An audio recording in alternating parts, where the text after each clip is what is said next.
is a special presentation of ESPN on ABC.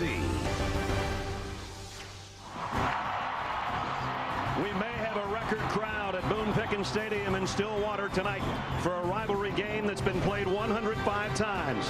Great players like Brian Bosworth, Barry Sanders, and Thurman Thomas have given the state of Oklahoma the thrills of a gridiron in-state war,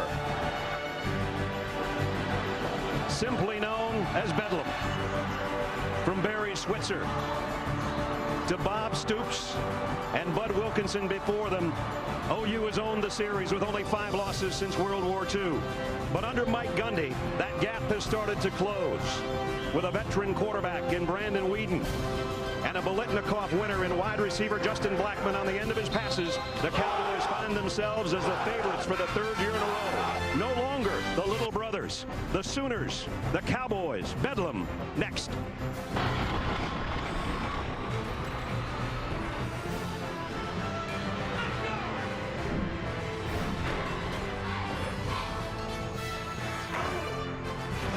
Welcome to ESPN on ABC Saturday Night Football, presented by Southwest Airlines, part of Dr. Pepper Championship Week. And while this is not an official Big 12 championship like we've had in past years, it is a de facto championship because the winner is the Big 12 Conference champion and will go to a BCS Bowl. That's what it's all about as these two teams get together. And you take a look at the top 5 teams in the BCS standings. LSU is taking care of their business in Atlanta with a victory soon to be over Georgia. Alabama idle, just waiting to play LSU. Oklahoma State, you can see the computers, like the Cowboys, a lot better than the human factor. And it would take an unbelievable performance probably to change all those voters' minds. Welcome, everybody. Brad Nessler along with Todd Blackledge. Partner, they've been doing this thing since 1904. 8 straight losses the Cowboys have suffered at the hands of the Sooners. And even though we talked about stats all week and before the game leading up to it, I think it's all up here. Do they have it in their mind that they can beat these guys? That's the question that has to be answered. And, you know, the way that Oklahoma State can throw the football and the problems that Oklahoma has had stopping the pass, they may never have a better chance to beat Oklahoma than this year. That's the thing that they've got to do. But, you know, the problem is the guys wearing crimson and cream, they're used to playing for championships. Right. And they're used to playing on a big stage. So even though the game is here in Stillwater for the 2nd year in a row, make no mistake, to get where Oklahoma State wants to go, that road goes through Norman. Well, how do they do it, the Cowboys, on their home field? Some keys to the game. Well, the keys to the game, when you take a look at both teams, first of all, for Oklahoma, they've got to win the running game. 2 weeks ago, Iowa State was able to hold Oklahoma State to 60 yards and one-dimensionalize that offense. If Oklahoma does that, that'll help them get their second key, affect Brandon Weeden. That can come in pressures and hits or sacks, but it also can be in disguising coverages and creating confusion. Last year, they didn't sack him, but they did force 3 interceptions. For Oklahoma State, on the other hand, they have to protect their quarterback. Because Weeden is not a running threat, Oklahoma is going to throw all kinds of different pressures at him. They must communicate and protect. And then finally, they've got to win the turnover battle. They force more turnovers than anybody in college football. Brandon Weeden, at age 28, coming out obviously with the seniors, one of 16 seniors, as Mike Gundy gives them a set-off. And he'll get a huge ovation for what he's done and what he's continued to do this year for this team. One of the guys that will be introduced that is not a senior. He'll get the same kind of ovation, expected to go to the National Football League. One of the great receivers in college football, the Biletnikoff winner from last year, playing his final game at home, Justin Blackmon. It's been a high-scoring affair over the years. And tonight, as we take you to break with Switchfoot, the Cowboys of Oklahoma State no longer a dark horse in this series.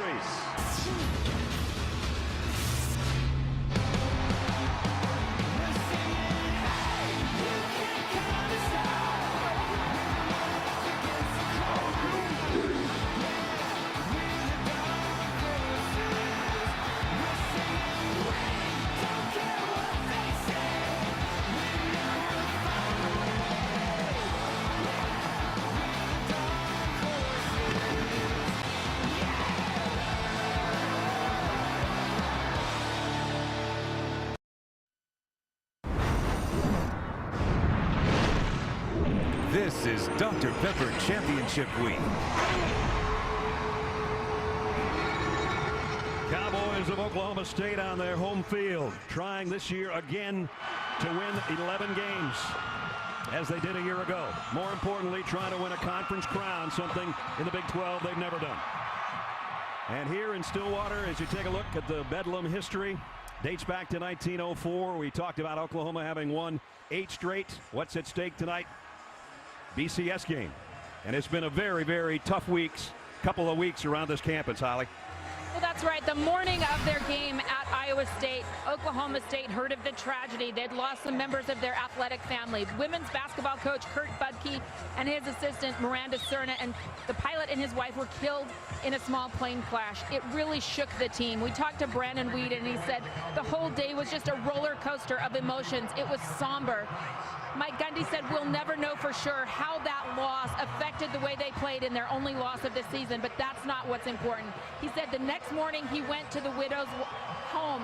Shelly Budke opened the door, and the first thing she said to Mike Gundy, "Coach, I'm so sorry about the game, but this community and team has had a chance to move on and heal." They had a lovely memorial, and Justin Blackman showed us in the pregame they're wearing wristbands to honor Kurt tonight, guys. Not only are they wearing the wristbands, but the Oklahoma coaches are wearing an orange ribbon on their coaching jackets. Oklahoma's going to get the football first. Trey Franks will have to take a knee in the end zone, and that'll bring out the Sooner offense, led by this guy, Landry Jones. Last year in this ballgame, Landry Jones set a school record with 468 yards passing. Problem was 3 interceptions. Yeah, he threw 3 interceptions, but he threw 4 touchdowns, and his team won. So interceptions don't hurt as much when you win. Yep. So first down for Oklahoma. Sooners at their own 20. Roy Finch in the pistol set behind Landry Jones. The quick throw out complete to Kenny Stills, and Stills goes for about 5. Justin Gilbert made the stop as we take a look at our Oklahoma impact players. Landry Jones, Blake Bell, you'll see both quarterbacks, especially Bell in short yardage and goal line. Kenny Stills with that catch. He's the #1 receiver, of course. Travis Lewis defensively leads them, as he always seems to, in tackles. Here's another throw out and complete, in a first down throw to DeJuan Miller.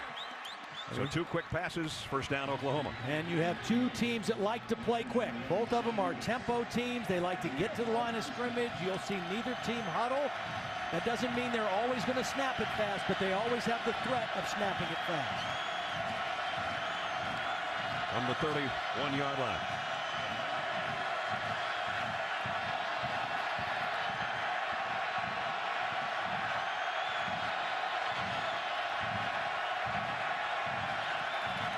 Comes a blitz.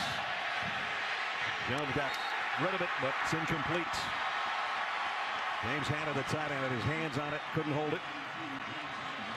This pass offense for Oklahoma is different without Ryan Broyles, who was the all-time leading receiver in college football, got injured in the Texas A&M game. They still have decent numbers, but it's a different pass offense. Ryan on the sidelines right now. Ryan had his knee surgery about a week and a half ago. 2nd and 10. Pump fake, and now the throw is too high. Intended for Hanna, the tight end, again. A couple of errant throws by Landry Jones. A little confusion created by the defense, Bill Young's defense. You don't have see Landry Jones have to double clutch too often and move his feet when there's no pressure, and he got confused on the last 2 plays. Brings up 3rd and 10. Sooners 43% on their 3rd down conversions on the year. They'll have to earn all of this one. Deep middle, into traffic, broken up, tipped, incomplete. And it was James Thomas back there that got a hand on it. Well, again, coming into the game, nobody has forced more turnovers than Oklahoma State, 37, and they almost got one there. They got the tip, the ball was up in the air, and a very interceptable pass. A lot of coverage there around Hanna. 3 passes aimed at Hanna, and the last one he paid the price after it was tipped and incomplete. He took one right under the chin. Tress Way to punt. Ooh, they got close, but they might have gotten too close. Nope, no flag. No flag, and backpedaling is Josh Cooper to take the fair catch. 50-yard punt, no return. Wade just got this away. Well, they came from outside. They came from inside. Zach Craig was the first guy in, coming on the inside. Very close to getting that punt. Good call, though. They never touched him, I don't think, at all. He hit the turf on his own, just trying to get out of the way. So now Brandon Weeden and the Cowboys work from their 20-yard line.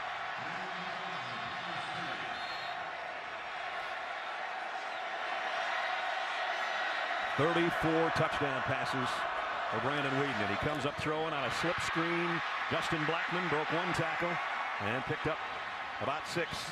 Let's take a look at the Cowboys' impact players. Obviously, Brandon Weeden, the quarterback I just mentioned. Joe Randall, over 1,000 yards on the ground. Blackman, the defending Biletnikoff award winner, and Jamie Blatnick leads the team in tackles for loss and sacks on the defensive side of things. 2nd and 4. Draw play. Randall puts his head down, but he's going to be brought down by Lewis and Elson before he can get the first down. And right away we see the first situation for Oklahoma State where they really need to be better in this game than they've been for a good part of the year. 3rd down, short yardage, goal line running. They're such a pass-heavy team that they've not been a great run team in these kind of situations. Got 2 tight ends in there on 3rd down and 1. One of them on the move, Justin Horton. Will they get the first down? Yes, they will. And breaking out the backside is Randall. And Oklahoma can't bring him down until he picks up 11 yards. I'm not so sure Oklahoma wasn't trying to tackle the football there, because Randall's had some troubles securing the football, and he did a great job of covering it up. And when they didn't take him to the ground, he kept moving forward for more yardage. And you can see Jamel Fleming, who's wearing number 12 tonight in honor of Austin Box, their teammate who passed away before the season. Somebody on defense always wears number 12. Jeremy Smith got the corner, knocked out of bounds. Aaron Colvin, the safety, got over there to put a hit on him, but not before he got 6 yards. There's Jamel Fleming, the senior out of Arlington, Texas. A different defender has worn that number 12 in honor of their teammate all season long. And one thing that Oklahoma's doing different tonight, they're going to keep him on the left side as the left cornerback, thinking that Blackman would be lined up, but he's been on the left so far. Now here he comes in motion to the right. And they'll hand it off to Randall straight up the middle. And maybe a yard. That's about it. Tom Ort, the middle linebacker, made the hit. Fleming is their best cover corner. And so they wanted to try to match him up with Blackman as much as possible. And for the most part this season, Blackman has lined up on the right side of the offensive formation. But so far in the first possession tonight, Blackman has been on the left every play. Fleming, not only all Big 12 last year, the MVP of the Fiesta Bowl. There's Blackman to the bottom of your screen, but again, they'll keep it on the ground, and they're going to be knocked down at the line of scrimmage. Jeremy Smith, David King's got him all wrapped up. Yeah, again, that is the weakness of this offense right now. Their offensive line is excellent at pass protecting, and they've really done a great job of keeping their quarterback clean, but they've not done a great job of driving people out in short yardage situations when they need to run the football. Short yardage and goal line, coming out from your own area, and late in the game when you want to eat clock. Quinn Sharp would lead the country in punting if he had enough attempts, averaging over 47.5 a kick. Kicks this one away. And it goes out of bounds at about the 27-yard line. 10:46 remaining first quarter. That's where the Sooners and Landry Jones will have it when we come back.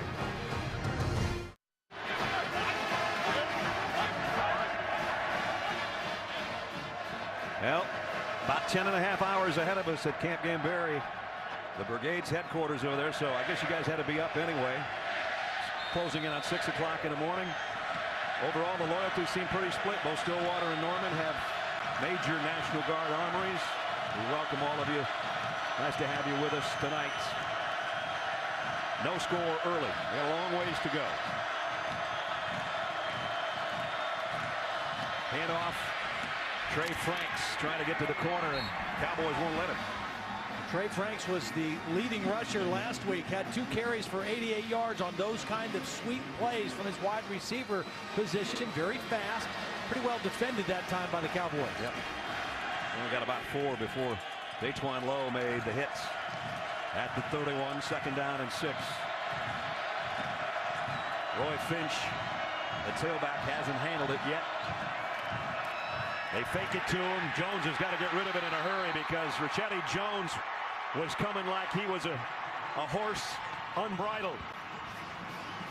Well, you hope with that play-action fake that end will bite a little bit. But Ricchetti Jones did not pay attention to the fake. He was assigned to the quarterback and made a straight line to Landry Jones, and there was no way that Jones could get rid of the ball any quicker than that. And it brings up 3rd and 6. This is where Landry Jones misses Ryan Broyles the most. 3rd down and in the red zone.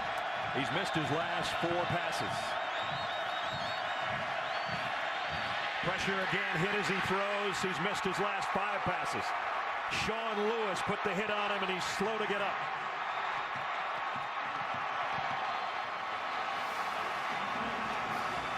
Well, they brought 5. It wasn't an overload blitz, but Sean Lewis was able to come free and right into the chest of Landry Jones as he was throwing the football.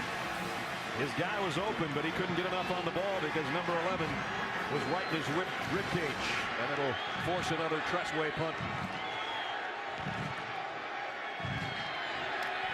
Last time they almost roughed him.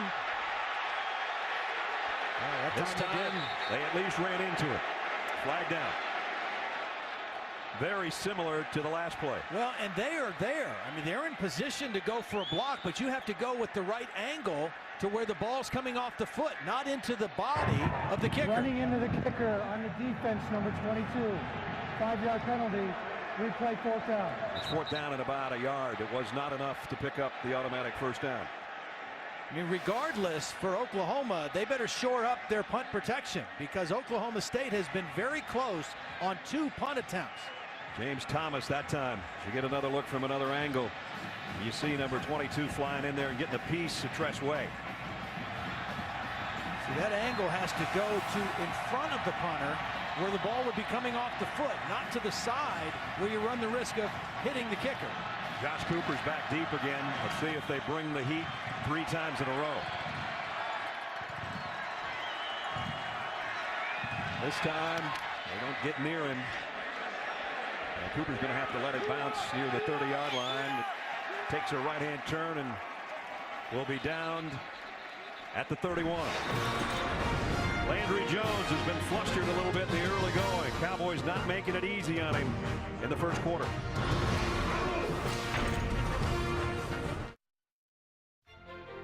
Dear NFL football, you inspire us to do some crazy things to both ourselves and our loved ones. But if a fan loving his team is crazy, then pass the Bud Light and call us crazy. Bud Light, proud to be the official beer sponsor of the NFL. Here we go. Looking good, dog.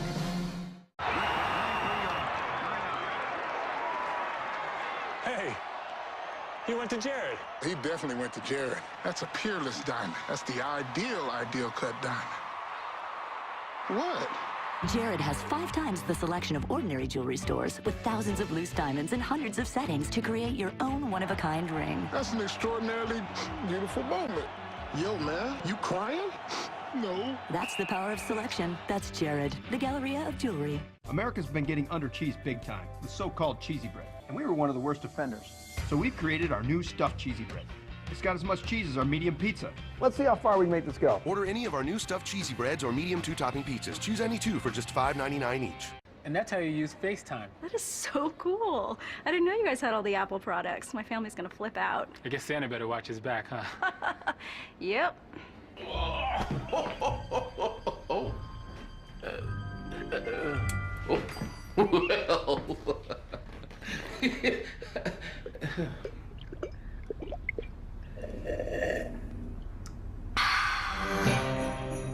All the hottest Apple gifts and the professionals to help at Best Buy.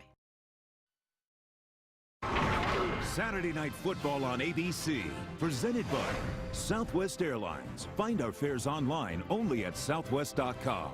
John Hancock, the future is yours. And Bud Light, it's the sure sign of a good time. Here we go. Great wrestling history here at Oklahoma State. And they're Hall of Fame. I think I read where they won 34 national championships. Something like that. Oklahoma State. Yep. Always seemed like it was Oklahoma State, Iowa, or Iowa State that was always right there. Brandon Whedon comes out, 28-year-old quarterback. These are just some of the quarterbacks. There are 15 starters in the NFL that are older than Brandon Whedon. Of course, he spent years in the Yankees organization as a pitcher before coming here as a quarterback. And he loads and fires. Deep sideline. Out of bounds, but what a catch by Justin Blackmon. And you know that being a second-round pick of the Yankees, it shows up how quick he gets rid of the ball, Todd, as a quarterback. Well, this is an offense that requires you to be a quick release guy. You can't have a slow delivery. A lot of this is just catch, grab the ball, and throw it. And a lot of times on the quick screens and the real quick throws outside, he doesn't even flip the ball to get the laces. He just throws it however he gets it in his hand. He told us that he might wear a glove tonight if it was cold, but it's actually better weather than we expected. Whedon down the middle. This one he's got on the run. Tracy Moore inside the 20 to the 15.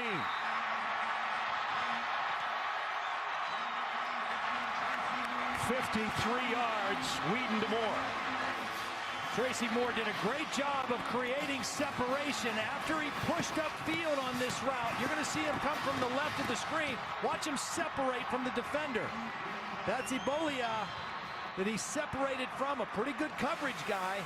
Excellent job creating separation before the catch. First down in the red zone for the Cowboys. Randall, right side, diving his way inside the 10. Tony Jefferson knocked him off his pins, but the first true threat of the night's coming from Oklahoma State.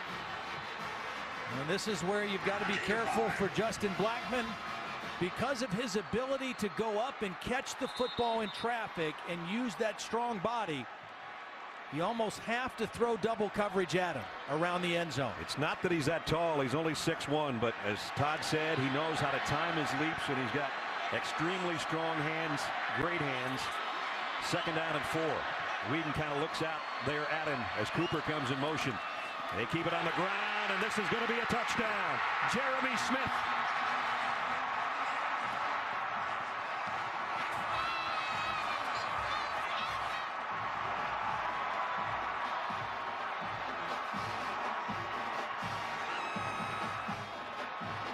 The 8th rushing touchdown of the year for Jeremy Smith. And Oklahoma State on the board first.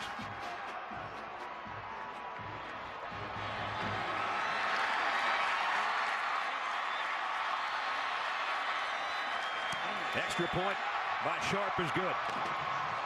Midway through the first quarter, Cowboys on the board first. Smith scores from 9 yards out, and at home, Oklahoma State 7, Sooners nothing.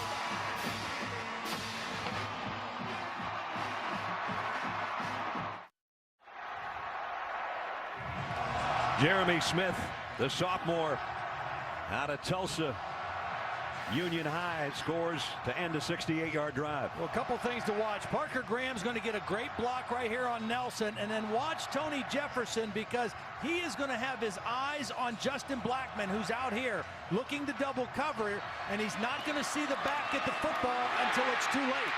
Jefferson sees it when it's time to go in the end zone for Jeremy Smith.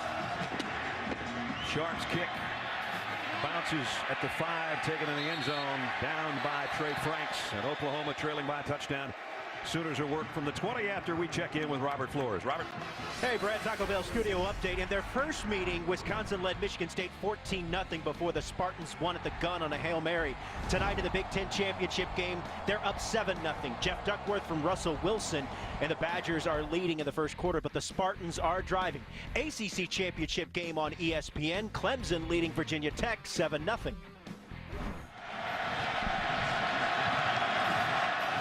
Clemson Tigers trying to come out of their funk. Let's see if the Sooners can come out of theirs. They haven't mustered much on offense tonight so far. Only 15 yards of offense. Jones completes it. First down to Kenny Stills. And Stills is out to the 35. This is an offense coming into the game, 4th in the country. 548 yards a game that they're averaging. Landry Jones still having a tremendous season. Again, the absence of Ryan Broyles and the absence of tailback Dominique Whaley, who broke his ankle, has affected this offense. to a very large degree. Royals hurt against Texas A&M. Whaley went down on the first snap against Kansas State. That took a big chunk out of their offense, as Todd said. First down at the 34. They fake it to Finch. Jones loads, double clutches, and airs it deep. Man out there, just overshot Kenny Stills, who had a half step on Broderick Brown. Well, he had to double clutch because his receiver, Kenny Stills, kind of did a different move. He was running a post pattern, and normally the post goes in front of the cornerback, but watch, at the end of the play, he decided to go behind him, and that forced the quarterback to double clutch, and they still almost got to completion.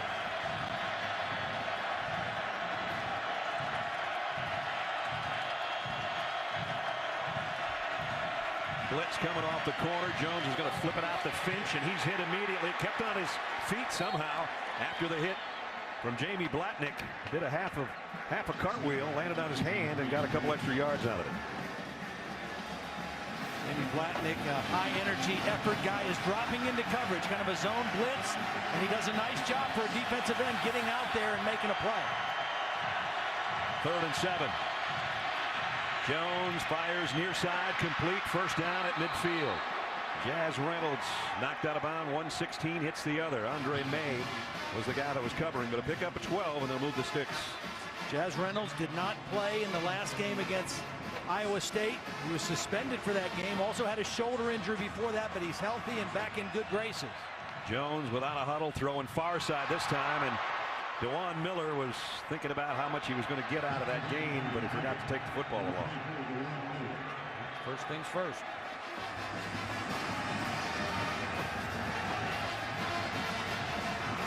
Royals, and they definitely missed the all-time leading receiver in college football history. He was averaging 128 yards per game in receiving yards, so I mean, that's a big chunk of your offense gone. 2nd and 10, just shaded on the Sooner side of midfield. Jones, pressure coming, got rid of it to the far side, and this time it is caught by Miller. And forward progress is going to give him the first down. Yeah, Miller kept his eye on it that time. I mean, he went up, secured that ball into his body, and kept his eyes right on that football the entire way.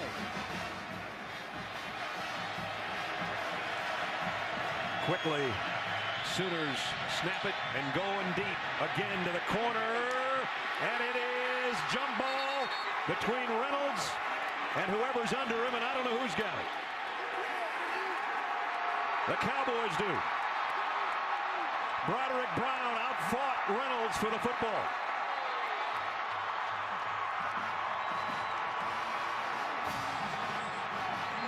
Well, Bob Stoops clapping because it's almost like a punt, but for Broderick Brown, the 22nd interception of the season for Oklahoma State, a beautiful play. Broderick Brown was the guy who was involved in one of the best plays in all of college football last season. Goes up and makes a huge pick in the end zone and fights Reynolds for the football. His 5th interception of the season. A great individual effort by Broderick Brown. And the Cowboys have got it back at their 20. So Landry Jones, his 13th interception of the season. That's what Todd was talking about. Coming in, they know how to swipe the ball. They might give up a lot of yards, but they know how to take it away. Well, they are playing more physical at the point of attack tonight than they've played for the last several weeks. So their defense is on a mission tonight.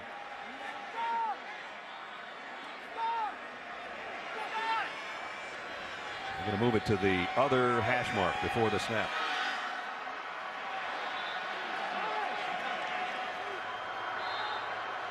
And that looks more comfortable for Brandon Whedon with 3 wide receivers to the field. He's looking that way. And now goes down the middle and completes it. Isaiah Anderson's got a first down. That ball looked like it bounced. And some of the Oklahoma defenders were calling for that as well. It was a little bit underthrown. Oh, I think he got it. Yep, 19-yard pickup. Excellent concentration by Anderson. Anderson has never caught a pass against Oklahoma. That's his first one. And Whedon comes up firing again. Crossing pattern to Blackman. He's got another first down.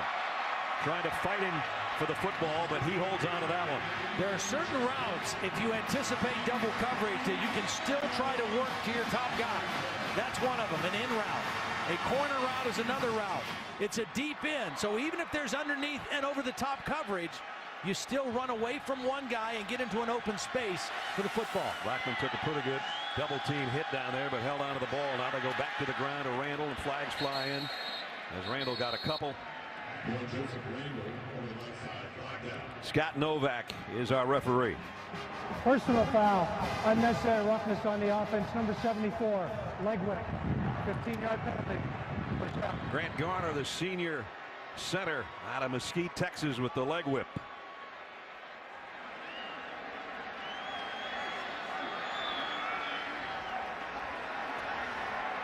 You know, Broderick Brown made that interception in the end zone last year in the Bedlam game, maybe the play of the year. What's going out of bounds is going to save the football back in bounds to his teammate Sean Lewis for an interception. Sean Lewis had 2 interceptions in the game. This one he had to share the credit with Broderick Brown for sure. 1st and 25. They're trying to throw a screen. They got it out to Randall. He's got one blocker in front. Made one man miss. Cuts back. Flags down again as he goes to midfield. Well, this flag, I think, is going to be roughing the quarterback. After the screen, that was Tom Wart, the middle linebacker, on a blitz that hit Brandon Whedon after the ball was released. That best spot, first down. And Whedon feeling the effects, but he'll take the yardage.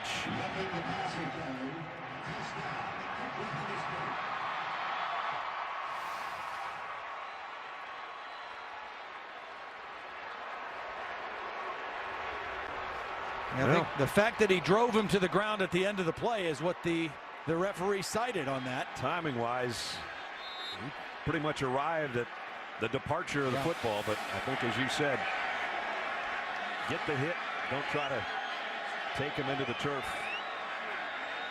They get the first down by penalty. Whedon going to throw to Randall on the other side, and Oklahoma there to meet him. Ebola with the stop. Back-to-back screen plays for Oklahoma State. Todd Monken expecting pressure from this Oklahoma defense. It was interesting when he talked about Oklahoma's defense. They're a very aggressive, competitive coaching staff defensively. They don't like to give you anything. So they're really going to try to come at you and affect your quarterback and take things away. Brandon Whedon hands it off this time to Smith, who's already scored a touchdown, and now he spins his way for a first down at the 22-yard line. Reminder, Reese Davis, Kirk Herbstreit, Craig James will all be along for the All-State BCS selection show tomorrow night. They'll unveil final polls, let you know who's playing in the championship, and then all the bowl games will be unveiled at 9 o'clock. 8:15 and 9 tomorrow night on ESPN. We know these teams are going to bowls. We just don't know where yet. First down, Cowboys. Crossing pattern, Blackman on the run. Heads to the sideline. Picked up 7 or 8 before he's run out of bounds. I'm not so sure that that's a good defensive philosophy right there, allowing Blackman to run across the middle of your defense with nobody around him. There were no white shirts around Justin Blackman as he caught that crossing route. Well, here they are at the 16-yard line. Brent Venables, the defensive coordinator, trying to slow down the Cowboy offense that has already scored once on the ground, and now they've moved it down to a 2nd down and 3 at the 16. They stay with the ground game. Randall's got a first down. He's at the 11. See, I think that's the key right now for Oklahoma State. They're winning the battle running the football. That's over 50 yards now in the first half, rushing the football to go along with the passing game that coming into the game, best in the league, over 400 yards a game. So it's their ability to have balance on offense right now that has this Oklahoma defense on their heels. In their only loss 2 weeks ago to Iowa State, they only had 60 yards on the ground. And now Whedon off play action, scans the field, goes to the corner, throws this one away. Josh Cooper was the closest man, but there was good coverage by the Sooners. Yeah, good decision that time by Whedon. You know you've got a certain amount of time, and that's it. And you don't want to take a sack because you've got offensive momentum. Throw that thing away. Well, this is the 9th play of the drive. They started this way back at their own 20-yard line. Blackman won't be in on this snap. On a 2nd down and 10. They can get a first down at the 1. Blackman out. Cooper becomes the main guy. Hand off. Smith And they're holding on for dear life as he crossed the 10-yard line. Corey Nelson will bring him down. Travis Lewis was the first guy to get into the backfield and slow down Jeremy Smith. He didn't get the tackle. Nelson got the tackle, but Lewis created the problem. And now on 3rd and 8, Blackman is back in there, and it would be almost impossible to get a first down without getting a touchdown, because the first down marker is just inside the 1. Trying to go up by 2 scores here. The Cowboys 3rd down and 8. Whedon throws complete to Blackman, but he's run out of bounds after a pickup of only about a yard. It's a big difference that time on the crossing route. There was somebody right with him. Travis Lewis picked him up right away. Even though it was a completion, it wasn't anywhere near the first down. Quinn Sharp is not only the punter, but the place kicker as well. And he is 17 out of 20 on the year on his field goals. This should be a chip shot, 25 yards.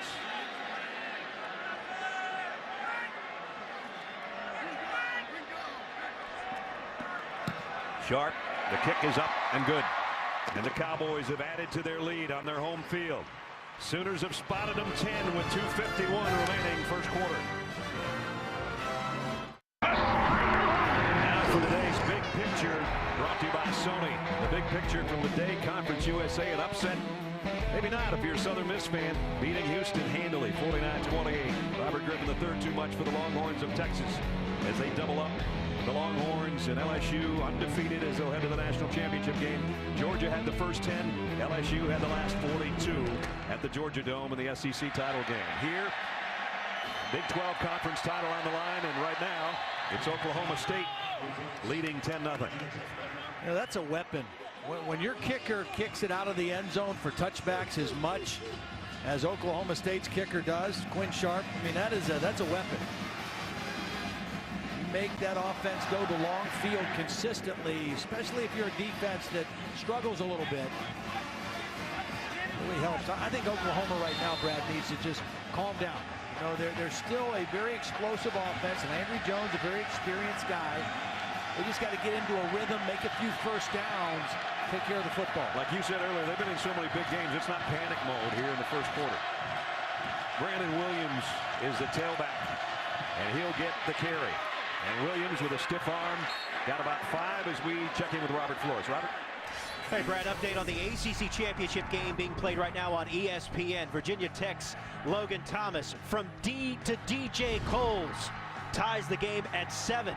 Clemson won the first meeting against Virginia Tech in October, but a much different Hokie team. Right now in the Big Ten, Wisconsin has just gone ahead of Michigan State. Point after pending, they lead 13-7 in Indianapolis. This for the Big 12 conference title, even though it's not the championship game that's been played over the course of several years at a neutral site. The winner of this one does win the conference in a BCS berth. Here's a pass out to Kenny Stills. First down, stiff arms his way out to the 32-yard line. As we look at our conference update brought to you by Dr. Pepper 10. And here's how it looks. Oklahoma State, number 3 in the BCS. Oklahoma, number 10. But by virtue of head-to-head competition, whoever wins this one has a BCS berth. How about Bill Snyder's Kansas State Wildcats? Not bad, huh? 10-2. Millard, the fullback, in motion. The handoff, and stood up and dropped for a loss is Williams. And it was Christian Littlehead who met him head-to-head in the hole.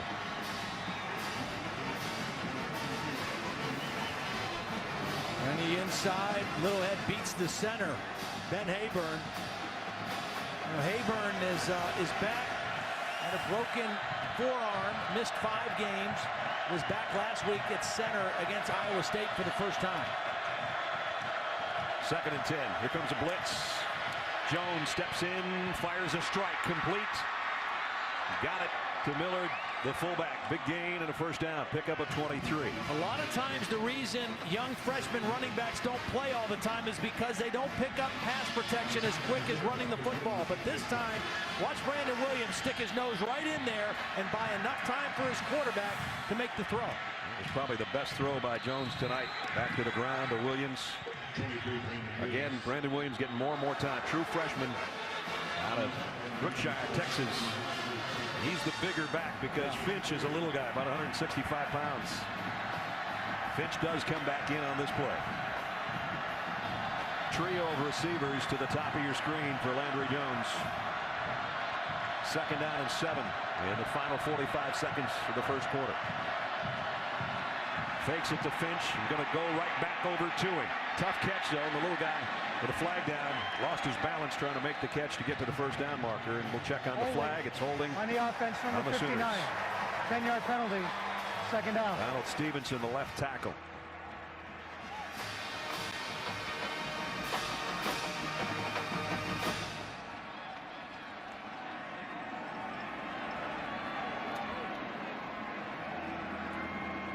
Got to see if they're going to take the penalty or not. It was just bad footwork that time by Donald Stevenson. He kind of jumped outside, and his man took an inside course on the pass rush, and instinctively he just reached out with his right arm and grabbed him. So back at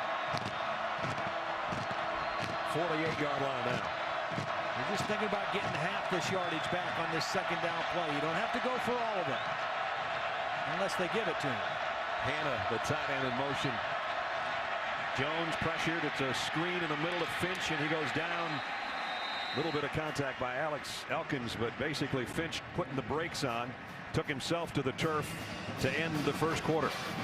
A quarter belonging to the Cowboys of Oklahoma State on their home field. They lead 10-0. This presentation of ESPN on ABC College Football, presented by Southwest Airlines, continues after this message and a word from our ABC stations. Crowning what's been a strange year in the Big 12. Texas A&M and Missouri going to the SEC. West Virginia and TCU coming in. Talked to Chuck Ninus, the interim commissioner, before the game down on the field. And of course, a lot of it was caused by the Longhorn Network, which almost disbanded this whole conference. Luckily, we got the two teams that everybody wanted to see play each other playing here tonight in Stillwater. Jones to throw on flags down on 3rd and long. Completes it to Finch, but again, penalty markers on the play. I think Oklahoma State was offsides, which gave them a free play. Jamie Blatnick was the guy who jumped, and so they'll get a retry on 3rd down for shorter yardage needed. Offside on the defense, number 50. 5-yard penalty, 3rd down. Blatnick, one of the captains, and he is the guy that causes a lot of havoc, but he got a head start on this one. So the question now for Oklahoma, do you go take the penalty and go 3rd and 8, or do you go 4th and 2 or 3?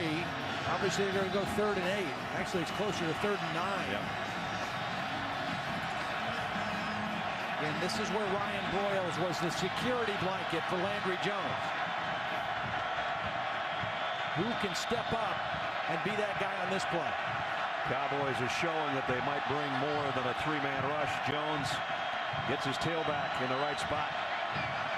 They will bring an extra man. Jones steps up, fires at the last moment into traffic. It's incomplete.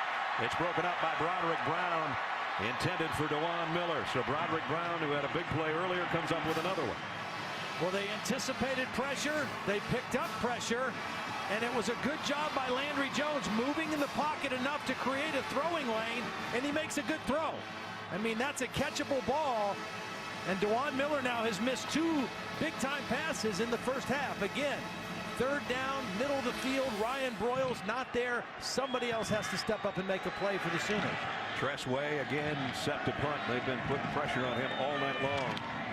I actually ran into him on one of his punts tonight. This one trying to get it inside the 20. Flags are down. Well, this will be an interesting call here, because if it's defensive holding, it could be an automatic first down for Oklahoma. If it's a holding on one of the gunners, it would be a huge penalty. Basically a change of possession penalty. During the kick, holding, number 19 of the receiving team. Penalized from the 20-yard line, 10 yards. First down. Timeout on the field. 14-18. Remaining in the half. Oklahoma State shutting out the Sooners right now.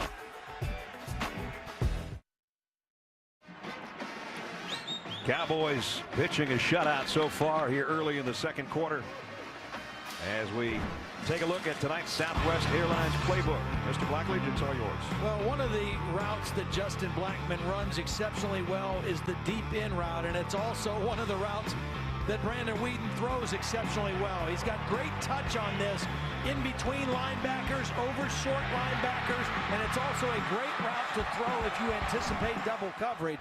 That's a deadly combination right there, Whedon to Blackman on the deep end. That post-punt holding penalty has put him at the 10-yard line as Randall gets a couple. Corey Nelson on the tackle. We check in with Holly.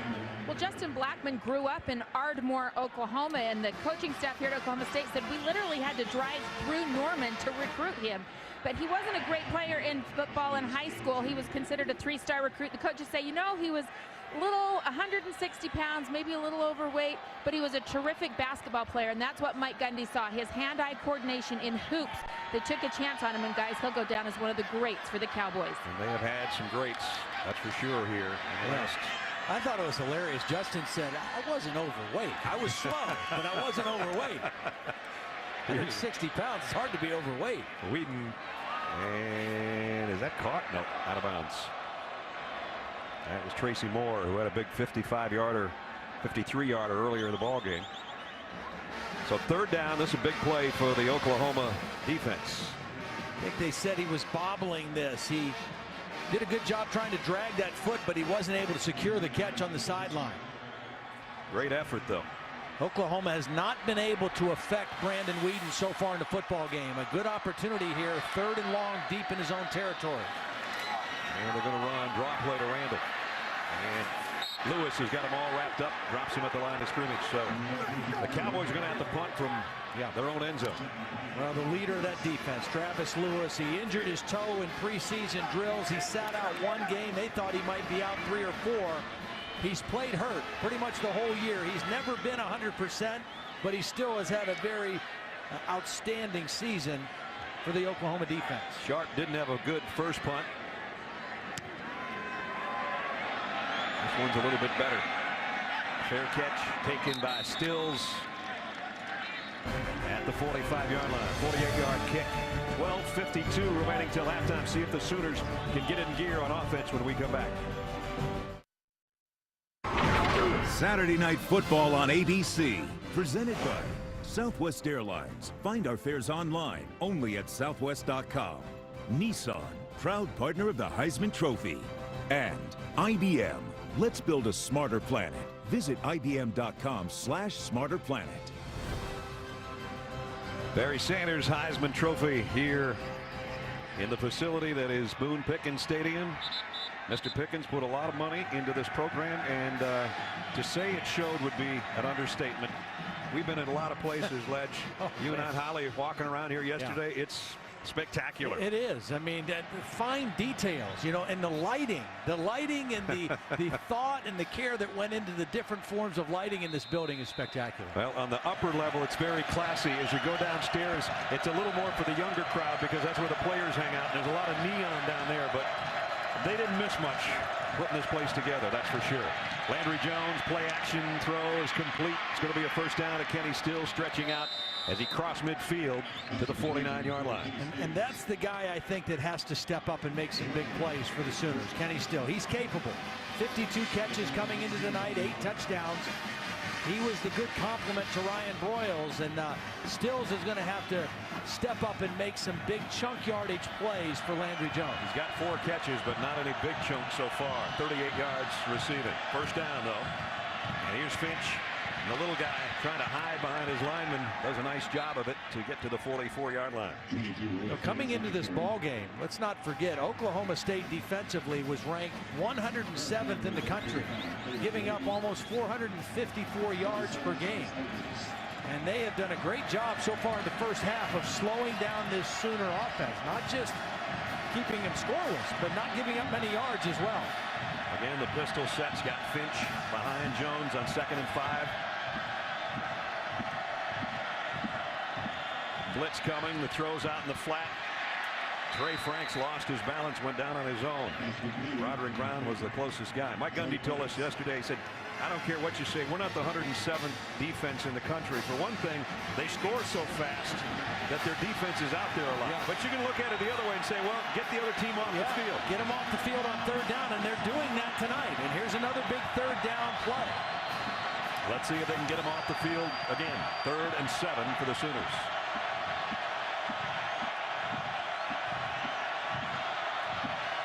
Another blitz as Jones lets fly to the far side, and a good catch by Jazz Reynolds, and a nice throw as well, and it's first down Oklahoma. These two quarterbacks in this game are so similar. They both have big leg arms. I mean, that's a throw from the left hash to the right sideline on a rope. Perfect timing, perfect spot for the ball outside. Very difficult, if not impossible, to defend when the throw is that good.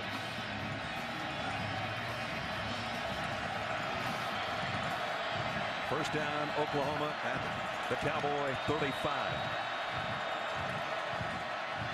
Play fake was a good one. Jones, deep, middle, skipped, almost intercepted, and intended for Jazz Reynolds again. Beautiful play by Justin Gilbert. I mean, he was right there, stride for stride with Reynolds, and at the last minute, ripped that arm in and knocked the ball up in the air. Watch Gilbert get his right hand in, knock the ball in the air, and almost another interception for this ball-hawking defense of Oklahoma State. Markel Martin stretching out, got his left hand on it, but couldn't hold it. So the Sooners avoid a turnover there.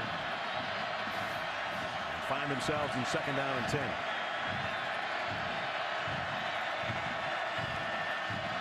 Quick throw. Oh, hello. Sean Lewis on Trey Franks. Sean Lewis read that so quickly, he just ripped right through the block, or the attempted block by James Hanna, the tight end. Hanna's a bigger guy, but this is a game of leverage. And Sean Lewis was under the block and ran right through him to the ball carrier. Lewis last year had 12 tackles and 2 interceptions. We showed you one of them. One of them went 52 yards for a touchdown last year against Oklahoma. He's making his presence felt again tonight. 3rd and 14, and it's getting loud in here.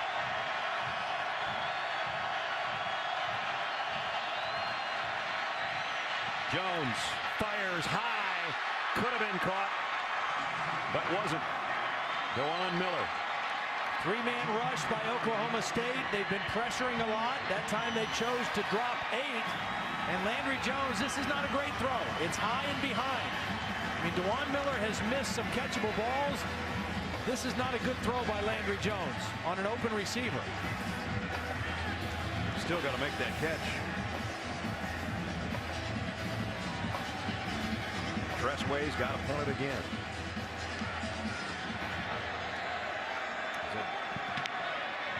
31 inside the 20-yard line this year. High end-over-end kick. And fair caught at the 15 by Cooper. Just under 10 minutes remaining 2nd quarter. Oklahoma State leading by 10.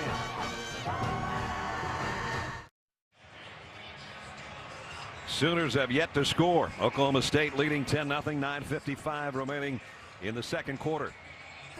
As we take a look at our Pacific Life game summary, after Brandon Whedon hit Tracy Moore on a 53-yard pass, was Jeremy Smith from 9 yards out, capping a 68-yard march. 7-0. Sooners were driving, then Brandon Brown, interception in the end zone. That ended up leading to a Quinn Sharp 25-yard field goal. And that's where we are, 10-0. Cowboys in front, and they've got the ball at their own 15-yard line.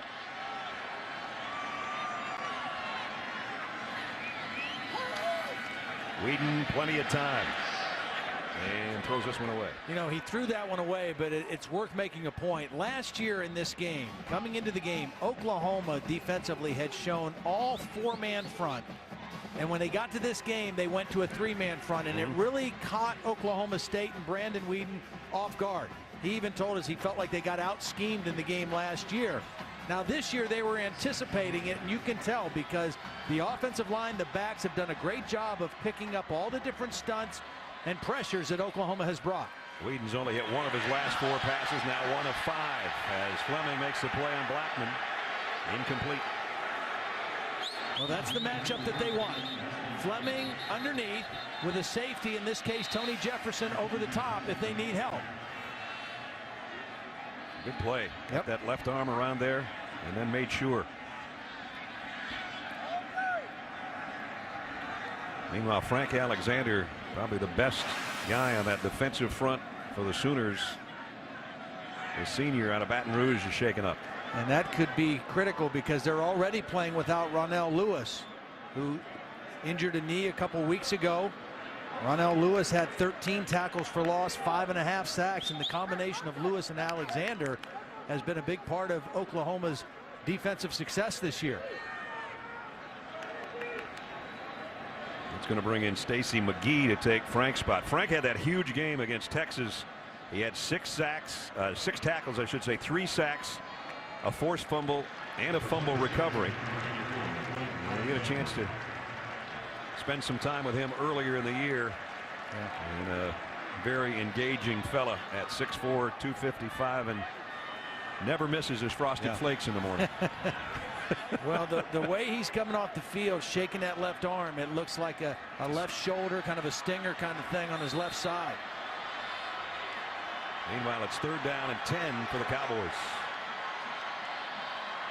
They're only 1 of 4 on their 3rd down conversion so far tonight. Whedon fires deep on the sideline. Got Blackman out of bounds and 1st down. I mentioned the routes that you throw against double coverage, a deep in and a corner route. This is a corner. So you've got underneath coverage and a safety over the top, but you run away from the safety to the sideline, and when your quarterback is as accurate as Whedon, you can still throw to a guy who's double covered. Got that left foot down, picked up 20, they go right back to him, picks up 11 more. So now the pitch and catch combination of Whedon and Blackman has been so effective, not only this year, but last year, starting to go to work again. Randall. And he made something out of nothing. I thought they had the door closed on him, but he popped through there. And he picked up about 6. Tell you what, I don't like the body language of the Oklahoma defense right now. You've got Frank Alexander that had to come out. Tom Wirt just took himself out of the game here. They've given up a couple completions to Blackman. They look a little bit dazed. We didn't like their body language against Texas Tech either, did we? Nope. 2nd down and 4. Quick toss out to Cooper. He's met head on. There's a good open field stop. Jamel Fleming met him head on and dropped him for a loss. Again, wearing number 12. This would have been Austin Bach's final game of the regular season. A senior out of Enid, Oklahoma. Probably the best football player to come out of Enid, Oklahoma. Probably the best basketball player to come out of there, Mark Price. There they wear the sticker in honor of their teammate who passed away. Whedon fires high, incomplete. Intended over there for Tracy Moore.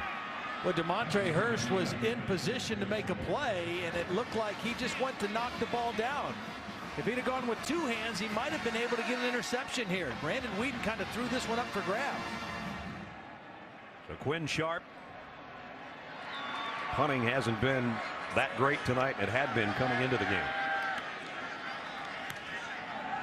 This one's a mile in the air, but not very deep again. Fair catch taken at the 21-yard line by Kenny Stills as we check in with Holly Rowe. How? Well, we see the number 12 on the field tonight, Jamel Fleming.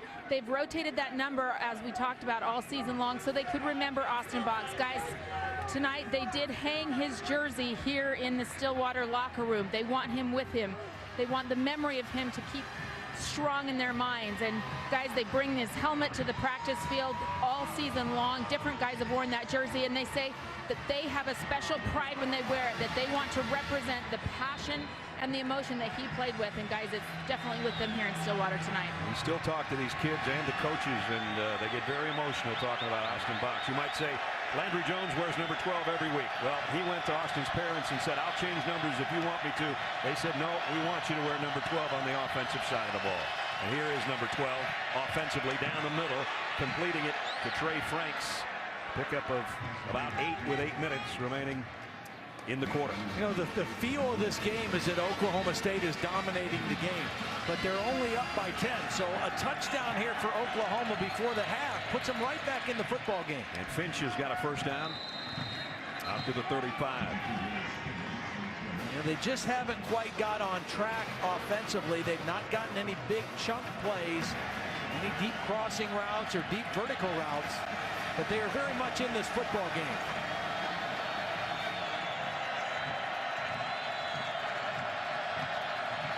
Again, Millard flanking Landry Jones.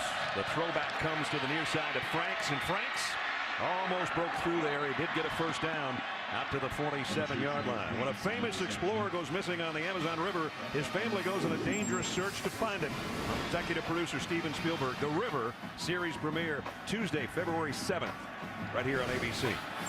Brad Nessler, Todd Blackledge, Holly Rowe, and our ESPN on ABC crew from Stillwater, Oklahoma, and Boone Pickens Stadium. Packed house for Bedlam between the Cowboys and the Sooners. And the Cowboys have the better of it so far. At the 7-minute mark of the quarter, they lead 10-0.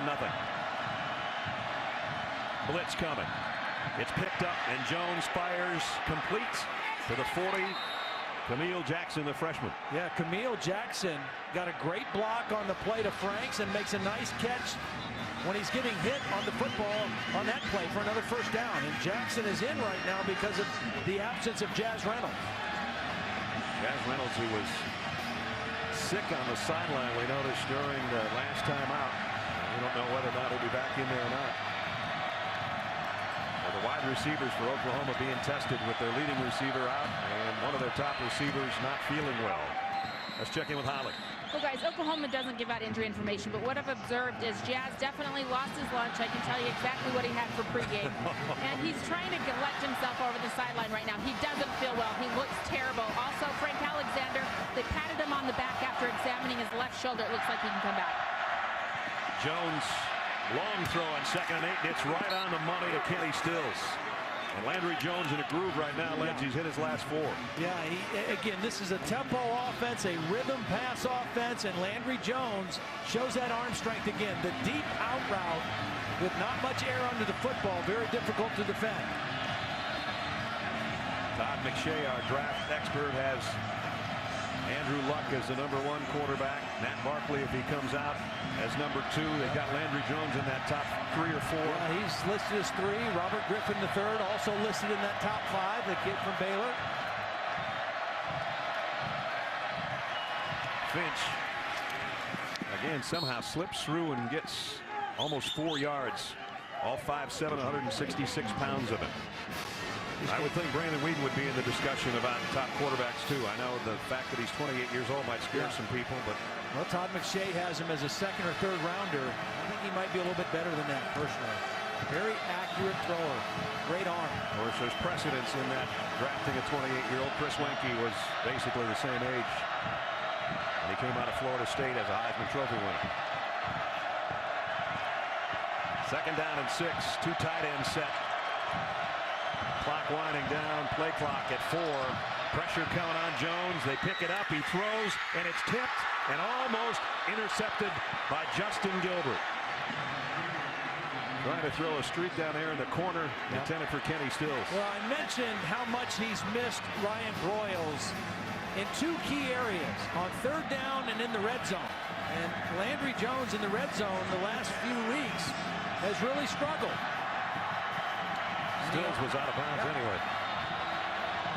9th play of the Sooner drive. They started this way back at their own 22-yard line. They don't want to miss this opportunity. Trailing by 10 with under 5 to go in the half.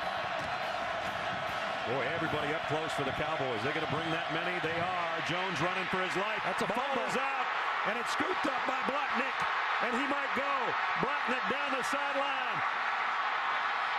Still on his feet inside the 5.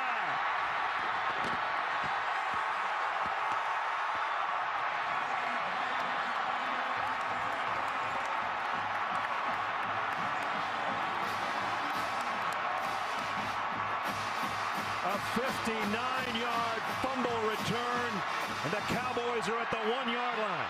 Alex Elkins, the linebacker, number 37, is going to come unblocked and strip the football. Landry Jones is play to avoid a sack, to at least kick a field goal, and he can't get rid of the football. And then Blacknick shows some speed down the sideline, almost getting it to the end zone. But Alex Elkins with the inside blitz stripped the football, and what a huge turnaround play for the Cowboys. Blacknick made one of the captains for this game, showing why.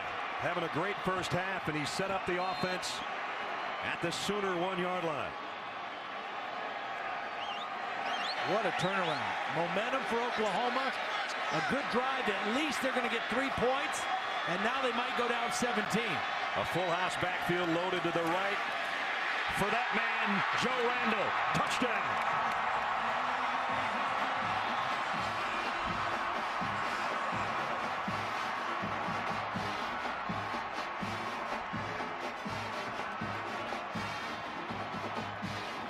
Joseph Randall's 22nd rushing touchdown of the year. And right now it's all Cowboys. Well, they overloaded the side. Staley and Paulson, the two fullbacks in, clearing the way. 17-0. OSU. A 1-yard drive in one play. But the play that set it up was the captain from Salina, Texas, who scoops and almost scored. His tailback did it for him on the next snap. 17-0.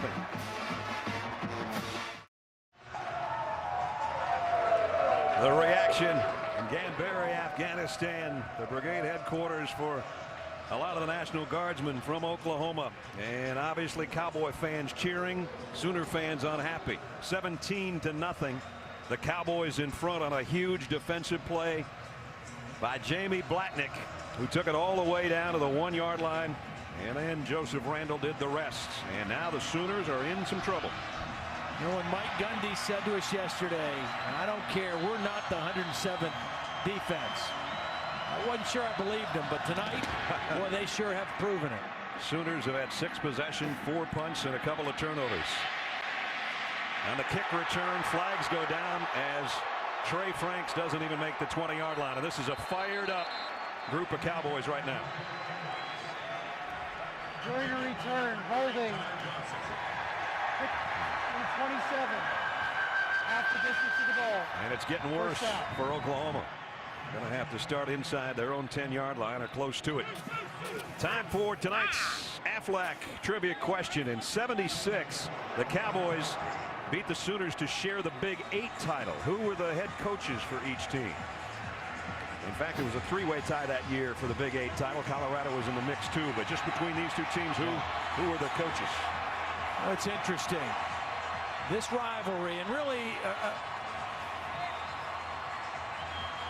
that's what I was talking about. The Sooners punt, interception, punt, fumble.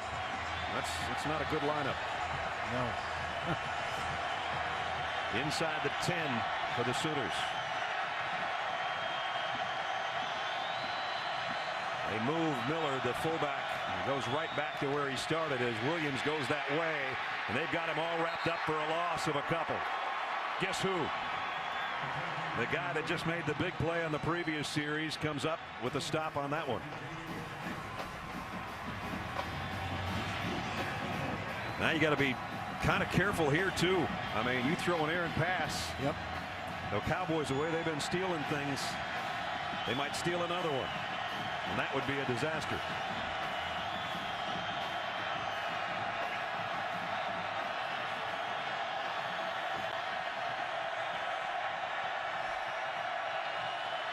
They fake the draw. Jones from his own goal line, and now in his own end zone, and he throws it away.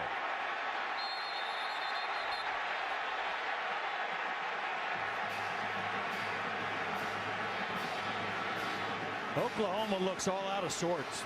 Left tackle Donald Stevenson getting into a little scrape at the end of the play with Richetti Jones. And, you know, when things are going like this, you kind of lose your focus. The helmet comes off. And at this point, Donald Stevenson, I mean, he turns it into a one-on-one deal, and Landry Jones has to throw the football away. 3rd and 11. Jones again in his own end zone. Fires down the middle, high and incomplete. Intended for hand of the tight end. And now the Sooners a quick 3 and out, and they're going to have to kick with their punter backed up to his own end line. Well, it's pretty easy to answer the question, which defense has been able to affect the opposing quarterback the most? Hands down, Oklahoma State has affected Landry Jones much more than the Sooners have gotten to Brandon Weeden. Remember, this group of Cowboys has really gotten in Tressway's way trying to punt tonight. Let's see if they bring the heat on him again. They did, but he got it out of there. And Cooper on a fair catch. Great field position for the Cowboys with all their timeouts remaining and 3:36 left in the quarter as we check in and we get an update from Robert Flores. All right, Brad, check out in the Big Ten championship game, Michigan State and Wisconsin. Keith Nickel, the guy that caught the Hail Mary in the first game between these two, the little flip to B.J. Cunningham, who scores. They went for 2 and got it. Spartans leading by just 1 over the Badgers in Indianapolis. A good one there and a lopsided one right now, and it could get worse. 17-0 Cowboys. They've got it. The Sooner 43 after the punt, and now some motion. Parker Graham might have been the false start. Number 71, 5-yard penalty. First down. And it was indeed a false start.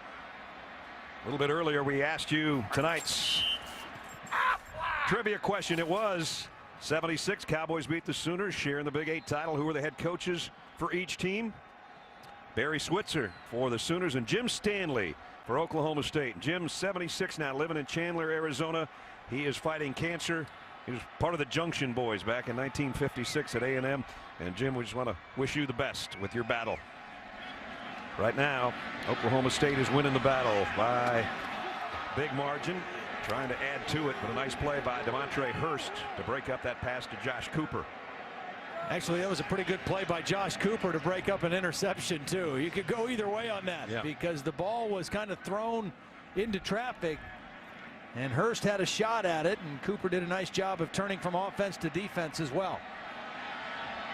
Right now, the Sooners would just like to come up with a stop. Inside handoff. Look out. Randall tripped up. Tony Jefferson saved a touchdown. But a 32-yard run by Joseph Randall.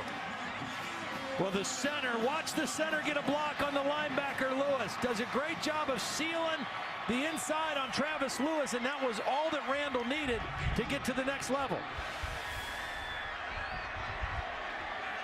Weeden back to work, flips it out to Randall. Stop for no gain by Aaron Colvin. You know, that center, Grant Garner, a senior, has been battling a bad ankle since the A&M game. Really did a nice job of getting out in front of that play, getting to the second level, and springing the back. Jeremy Smith comes in. He's going to give Randall a breather in the Cowboy backfield. Brandon Weeden trying to get him lined up. Second down at 10. 3 receivers to the left. Weeden's looking that way.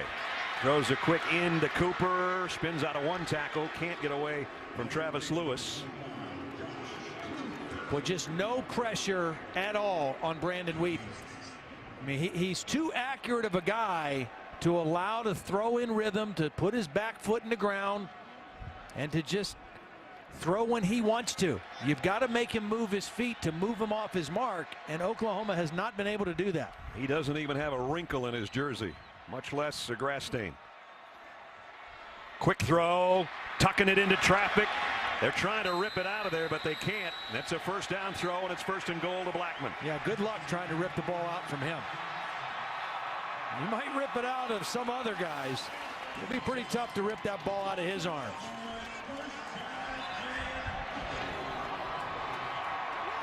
Now the Cowboys threatening again. 1st and goal at the 5.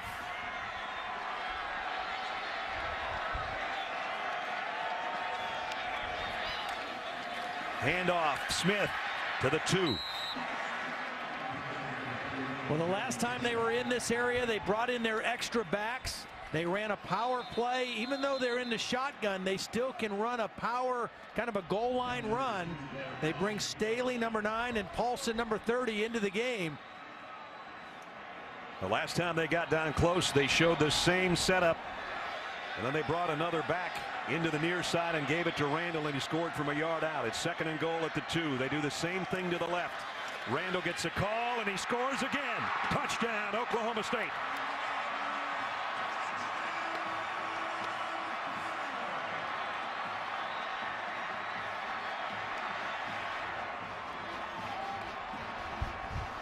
Well, that was great blocking by the center Garner, the right guard Lane Taylor. Both of those extra backs got in there. Lane Taylor, the right guard, just wiped out half of the defensive front. 24-0.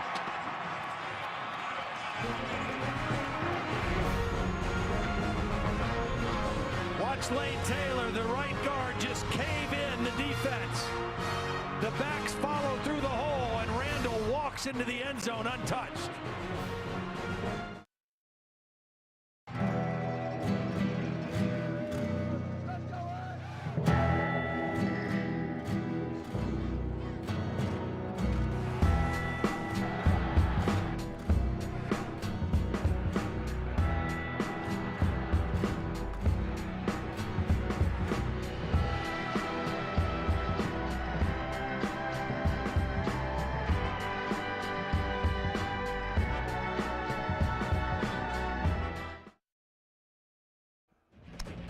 Welcome to the studio. I'm John Saunders. Coming up on the Capital One Halftime Report, I'll be joined by Jesse Palmer as we talk about the SEC Championship game won by LSU. Robert Griffin III, did he pick up a few more Heisman votes? Plus, championship games in the ACC and the Big Ten. All coming up on the Capital One Halftime Report.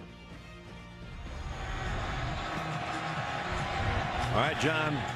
As you said, LSU rolling over Georgia. Right now, the Cowboys are rolling over the Sooners.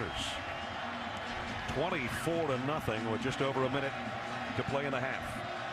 Quinn Sharp to kick. Knocks it deep. Franks 5 yards in, will take a knee. Oklahoma State a couple of weeks ago suffered their only loss. They were playing with heavy hearts after the death of 2 women's basketball coaches. Quinn Sharp missed a 37-yard field goal. Take another look at it. You be the judge on that one. Second overtime, Brandon Whedon gets picked off. And then Jeff Woody punches it in to give Iowa State the upset win, 37-31, snapping an 11-game winning streak, setting off that celebration in Ames. But tonight they look like a different team. Yeah. Well, and that's that one loss separating them from a chance to play in the national championship game with a win tonight. Maybe. Slip screen, Trey Franks. He's going to cross all the way over to the other side of the field to get the 5 yards that he got. And Justin Gilbert put him down over there. Well, you got to, if you're a Sooner fan, think, you know what, we score 43 points a game. Somewhere along the line we're going to score to try to get back in it. I don't know if they've got enough time to get back in it before halftime with a touchdown, but that's what they're looking for. And down the middle, and that was almost intercepted, but it was caught by Trey Franks. Yeah, the reason it was caught is because Franks kept coming towards the ball. You want a receiver to move towards the ball to cut off the defender, and that's what Franks did. First down at the 39. Landry Jones pressured, throws it. Roy Finch is going to get out of bounds after getting what he can. That's interesting. You know, when you think of a rivalry game, it's really not a great rivalry unless both teams kind of win their share. And this has been so dominated by Oklahoma. We take a look at a player being attended to. Which Eddie Jones is down. Yep. But it's interesting because Mike Gundy was telling us when we beat them in 2000, 2001, it got their coach's attention. And they started to take the rivalry a little bit more seriously. And then Bob Stoops told me on Thursday when I was up in Norman that, you know, the better that they've gotten the last couple years, the more intense the rivalry has become. Exactly. You know, even though they've won 8 in a row, the games here in Stillwater could have gone either way. And right now, Mike Gundy hoping that his team can take that next step in winning this game and winning an outright Big 12 championship and getting to a BCS Bowl. Mike didn't win in this series as a quarterback. He was on the staff that won it the last time, and that was here. I was here to see that game, and the head coach was Les Miles. Yeah. The mad cowboy hatter. And of course, Les won today in Atlanta, and his Tigers of LSU will play for the national championship. So 23 seconds remaining. Oklahoma's got all its timeouts remaining. They got to cover a lot of ground here to try to get a touchdown before halftime.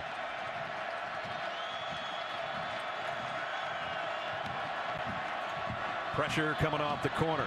Sooners pick it up. Landry Jones goes back the other way, completes it. James Hanna, the tight end's got a first down and out of bounds at the 42. Now, right now, if you're Landry Jones, I mean, you got to think we got to at least get in position to try a field goal. We need some points on the board before halftime. Jones again to Stills this time. He's shoved out of bounds, but he's got a first down at the 31. That's why you work the sidelines here. Even though you have timeouts, you work the sideline to stop the clock. You got those timeouts in case you want to take a shot in the middle. You can stop the clock with a timeout. Landry Jones has hit his last 5. I'll give the Sooners offensive line credit. They're picking up the Cowboy blitzes pretty well to give Jones at least enough time to get rid of the ball. And this time he goes incomplete. And it was Broderick Brown who's made some nice plays on the corner. Camille Jackson is the intended receiver. Broderick Brown, remember, he had the interception in the end zone that thwarted a Sooner drive earlier in this half. Final 8 seconds now. Maybe time for 2 plays, depending on how deep you throw it. Well, it's either got to be one really quick one or you take a shot at the end zone.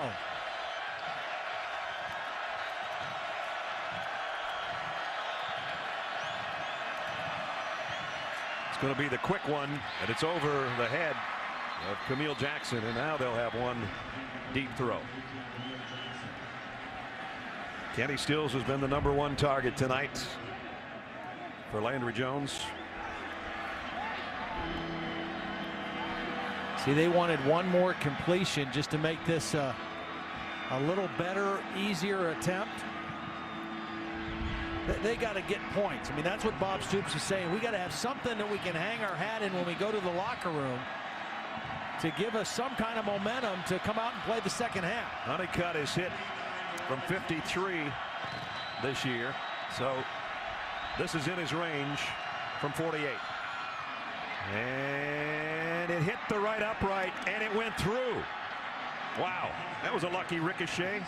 But like Todd said, take anything you can get right now. If that's momentum, I don't know. A 48-yard field goal. Michael Honeycutt, and he couldn't have cut it any closer than right here as it skims off the upright and in as we check in with Holly. Well, Coach, your defense has been maligned at times this season, but what would you say they've done to be so disruptive in this first half? Well, they've been very active. They're running the ball really well, and they're getting their hands on some of those passes down the field, so we just got to keep it up. Your running game really helped set a momentum early. How were you able to do that? Well, we worked hard on running the football the last couple of weeks. We need to continue to run the ball in the second half. We know they can come back. They've got firepower. What do you have to do in the second half not to let up? Well, our kids are prepared, and they'll play hard. They got to come out and keep executing in all 3 phases. Thanks, Coach. Trying to snap an 8-game losing streak to the Sooners and make a BCS game as Big 12 champions. They're halfway there, 24-3 as we go to John Saunders in our studio for the Capital One halftime report. John.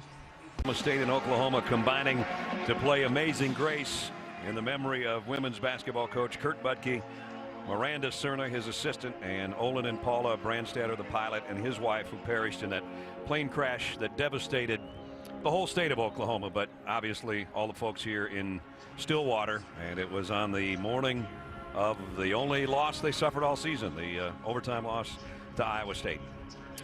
Here at halftime, it's a brighter moment if you're a Cowboy fan as you take a look at the halftime statistics. 254 to 204, but the turnovers and the points off That's the key to the whole ball game right now, with the exception of the fact that Oklahoma State's been able to run the ball and Oklahoma hasn't. Welcome back, everybody. Brad Nessler, Ty Blackledge. My partner looks much tougher than me because he doesn't have a coat or gloves on, and you are tougher than me. No. Somebody's going to have to get tough in this second half, though, or this one's going to get away from Oklahoma. Yeah, I'll tell you, the thing that has surprised me the most in the game so far, I expected Brandon Whedon and the Oklahoma State offense to move the football, score points. They've done it all year.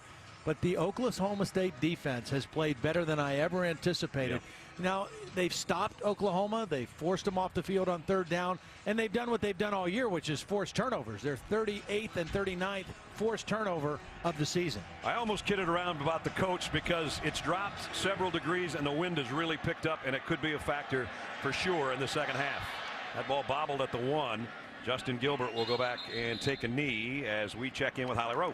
Well, checking in with Oklahoma coach Bob Stutz at the half, obviously he's frustrated. He said his defense hasn't been playing good run defense. Their linebackers have gotten out of some of their gaps, and they've just missed tackles.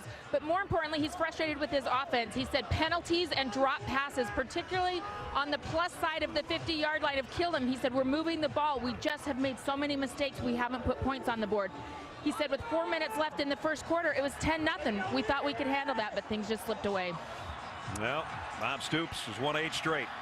10-2 overall against the Cowboys. They would love to get a stop to open up the third quarter. Brandon Whedon wants points down the middle. Overshot. Tracy Moore, who he hit on a 53-yarder in the first quarter of this game. But you always want to see a 3 and out if you're trailing from your defense on the first series of the third. Well, they got the points right before they went to the locker room, barely. Now they need their defense to step up. Justin Blackman, they flip it to him on a sweep, and Blackman's got a first down. So just an underhand toss to his #1 receiver this time from Whedon. Yeah, they use that motion. They don't often use it with Blackman, and I think it kind of fooled the Oklahoma defense. He's not the fastest receiver, but he got out there with a lot of green grass in front of him. So first down at the 33 for the Cowboys. And that's Cooper on the move.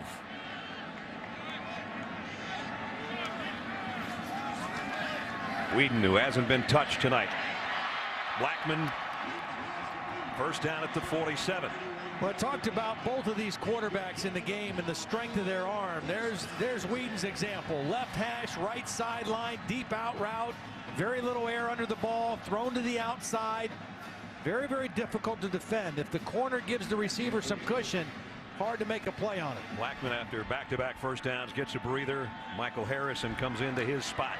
Whedon, they almost got to him that time, and it's Harrison who just came in who makes the catch. Well, what a beautiful throw, because Corey Nelson came unblocked and Brandon Whedon didn't flinch. I mean, he just stayed right in there and adjusted the throw. Watch Nelson come from the top, unblocked, and Whedon just stays in there and slings it out there. Gives it to Joseph Randall on a little counter, faking the pass and giving it to him on an inside handoff. Got 2 before Travis Lewis made the hit. Travis Lewis making his 52nd career start for that defense of Oklahoma.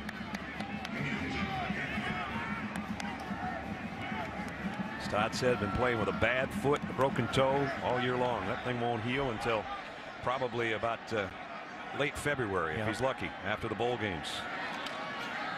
Whedon on a bootleg, going deep. Flags are down. Blackman trying to stay with the ball. Jamel Fleming was covering.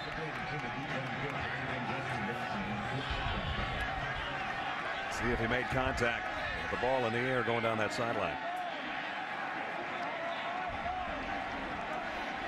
Here's the call.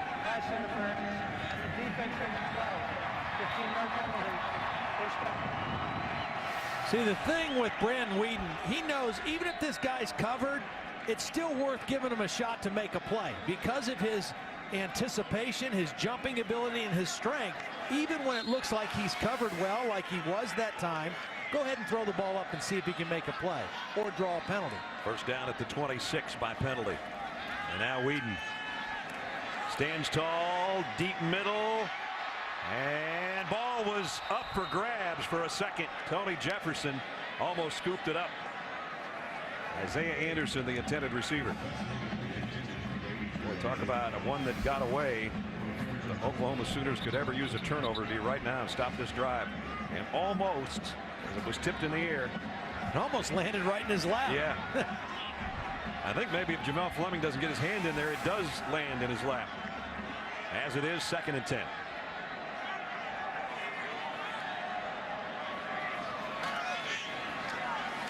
Whedon flares it out. Smith taken down by his jersey by Fleming. You know, we showed Jefferson almost getting that interception, the free safety. He actually has been a outside linebacker, kind of a nickelback type player for most of the season. They moved him to free safety for this game. He replaced Javon Harris, and he's done pretty well back there for his first week in that position. And they stop the Cowboys on 3rd and 5. Blackman was in motion. They flare it out to him. He's not going to get to the sticks. Pushed out of bounds after a yard gain by Colvin. So that's a victory of sorts for the Sooners defense. Unless the Cowboys go for this thing, I don't think they're going to. I got to think they're going to bring out the field goal unit. You mentioned the wind. They're kicking with the wind, it appears, right now on this kick. But when this game started, the flag was dead still. I remember talking to Bob Stoops on the field, saying we got a perfect night. Yep. No wind at all. And it is increasingly gotten windier and colder. Sharp will try a 37-yard field goal. He hit a short one earlier in the ball game. The kick out of the way, and it is perfect.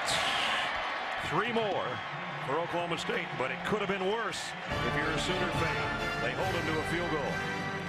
12:02 to go, 3rd quarter.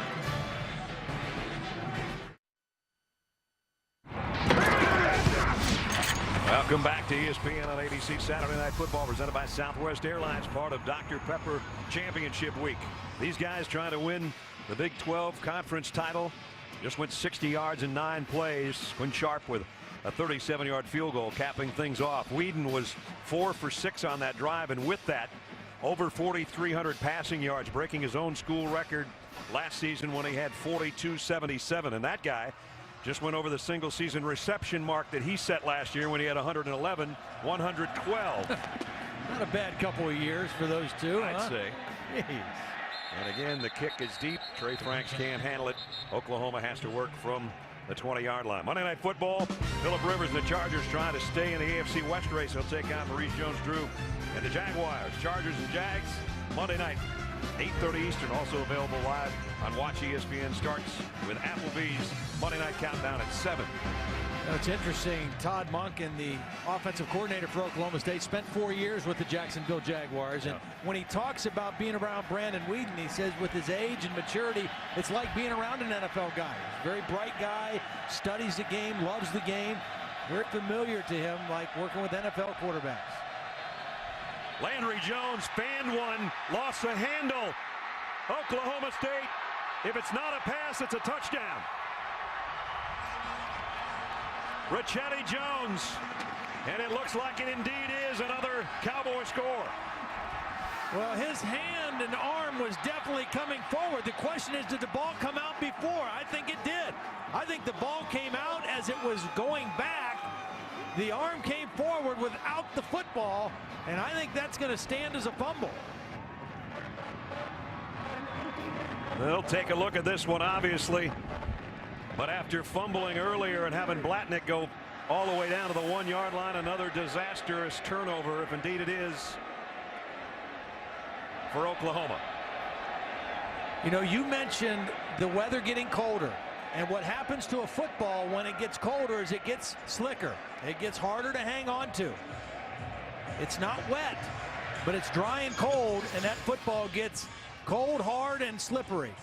He wanted to get rid of it as fast as he could. Jones was right in his face. And again, as Todd said, the arm came forward, but the ball appeared to go backward. The ruling on the field is confirmed. Touchdown. Wow. It is blowing up in the face of the Sooners right now.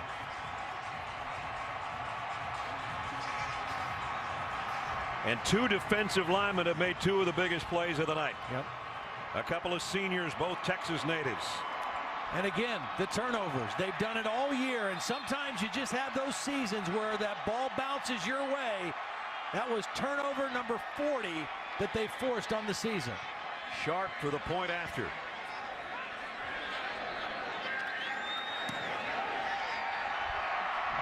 Boy, they are enjoying it right now at Boone Pickens Stadium. At least everybody that's decked in orange and black. Another disastrous turnover. The Cowboys find the handle in the end zone, and it's 34-3. Saturday Night Football on ABC, presented by Southwest Airlines. Find our fares online only at southwest.com. Liberty Mutual Insurance. Vote now at coachoftheyear.com. And the 2012 Ford F-150 with available EcoBoost. Visit Ford.com/big score to learn more. Back in Stillwater, they're almost partying already. Oklahoma State by 31. And we've still got 11:56 to go in the third quarter. Trying to snap an 8-game losing skid. Landry Jones has had a couple of fumbles. One that was returned to the 1-yard line. The last one was returned to the end zone. And the Sooners are in a huge hole. See if they can dig themselves out. Trey Franks from the 6. And Franks out to the 25-yard line as we check in with Robert Flores. Robert?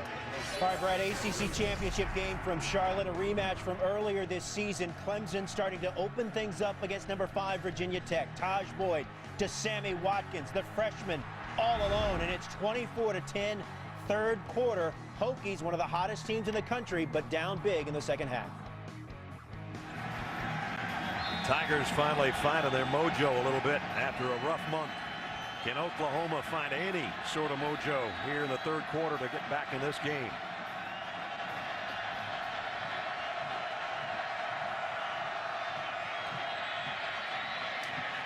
On the ground, Finch out to the 30. You know, that Virginia Tech game means something to the people here in Stillwater because in the human polls, Virginia Tech is ahead of Oklahoma State. And the way that the Cowboys are playing tonight, if this holds up, if that holds up in Charlotte, Stanford, the other team ahead of them, not playing. They didn't get to play in the Pac-12 championship game last night, so that game has a lot of meaning to the folks here. Play fake. They whip it out to Trey Franks. Franks has got a first down, puts his head down, barrels his way to the 40. Justin Gilbert met him there, but a 10-yard pickup. Oklahoma, they have no trouble huddling because very seldom do they. So they hustle up to the line, preserving every precious second here in this second half, trailing 34-3. Yeah, that is one of the benefits of this kind of offense is you kind of run 2-minute offense all the time. Finch spins his way past one tackler and picks up 6 or 7 yards before Elkins can make the stop. First half, Oklahoma could not get anything going on the ground. And now they're really hurrying. Finch again. And this time he's going to be close to the first down. Might have it, depending on the spot.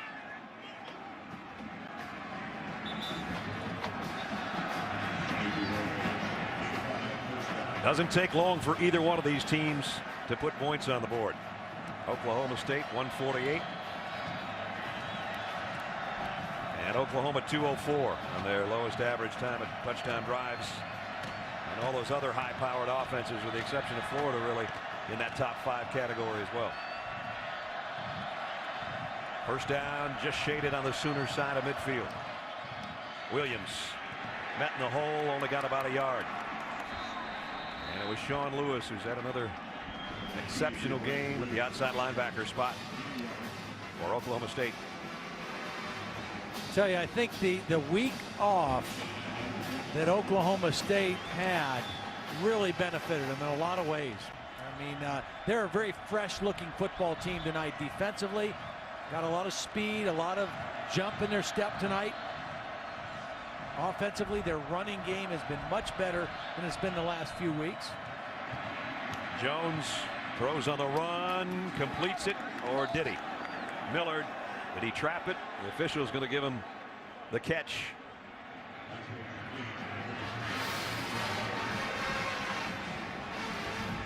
Millard, the fullback, lays out. Yeah, looked pretty good from there. That was pretty good effort. And now Williams, and now he lost the ball. And the Cowboys have got it.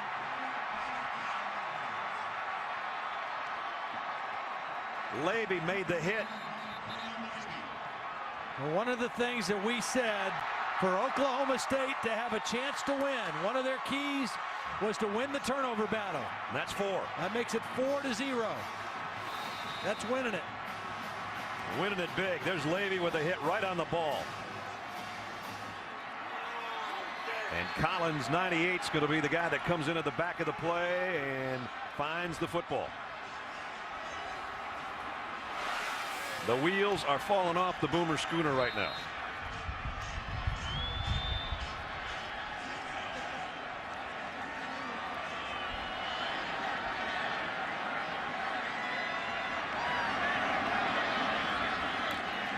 Whedon will give it off on the inside to Randall.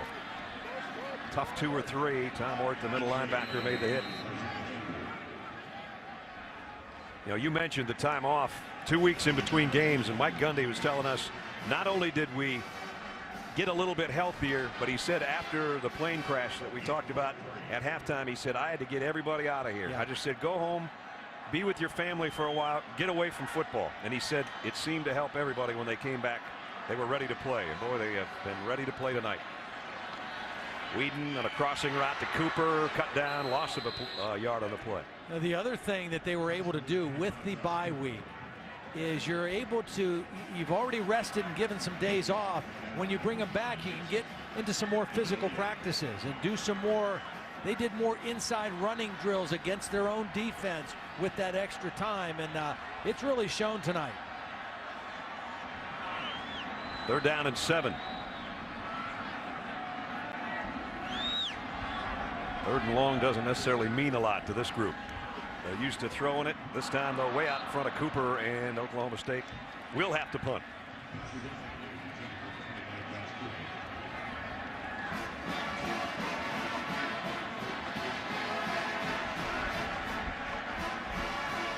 Just under 8 minutes now remaining 3rd quarter, and Quinn Sharp set to kick. Kenny Stills waits on the other end. It's another thing Ryan Broyles did exceptionally well, returning punts for the Sooners. Well, Stills backpedaled, misplayed it a little bit, had to let it go, and now it's going to roll down inside the 10. So an excellent kick, good coverage. Landry Jones has had a very, very rough night. He'll try to turn it around a little bit when we return.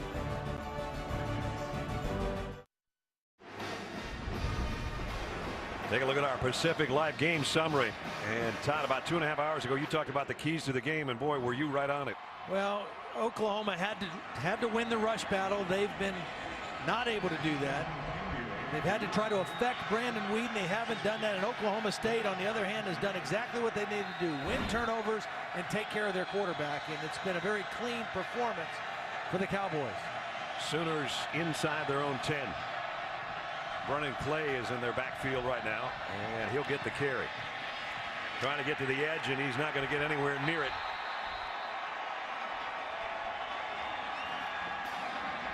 Markel Martin came up to force from the secondary. Again, this is a different look at Oklahoma State defense than they've shown this year. Again, 107th in the country in total defense coming into the game. 102nd in pass defense coming into the game. They have been all over the place tonight. Jones from his own goal line flares it out.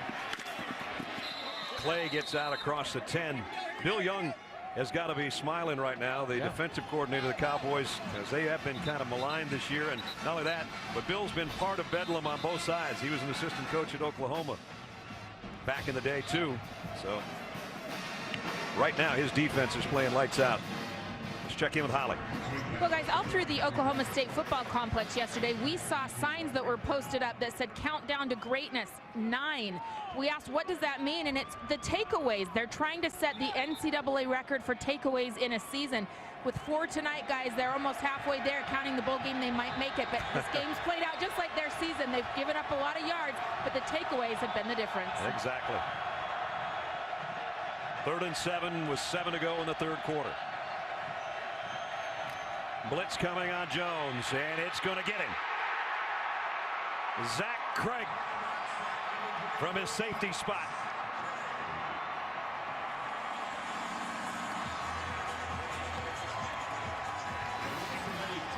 A team that's hard to sack, but that's the third tonight for the Cowboys. Well, he came from a long way off, and there was nobody there to pick him up, and Landry Jones not nimble enough to get away from him. And the frustration of an evening continue for Landry Jones. Tressway will punt, and the Cowboys should get great field position out of this again. Whoa, and they almost got Tressway again. He hits the turf. The fair catch is taken right about the 40-yard line by Cooper. Oklahoma State is making a statement tonight. They are. I mean, they are playing in every phase much better than their counterparts from Norman. I mean, they are dominating the football game. And they're going after every play. They're blitzing, they're going after the punts, they're attacking on offense. They almost got to that one again. And they got a little piece of Tressway's ankle, at least with a hand slap. Nothing called. Cowboys again in Sooner territory at the 40. They might want a big hit right here. Down the sideline, and a little miscommunication between receiver Justin Blackman and his quarterback.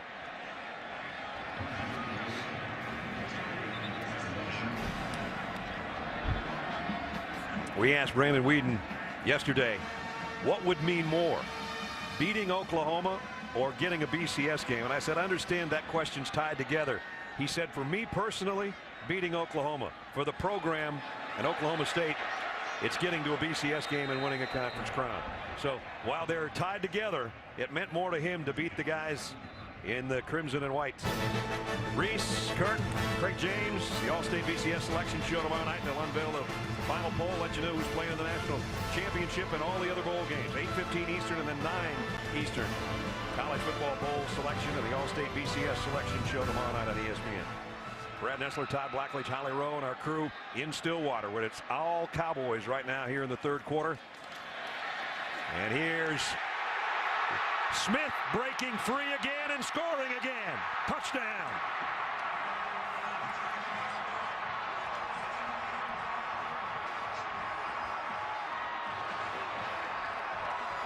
He scored the first one of the night. Now he's got a 37-yarder to his credit.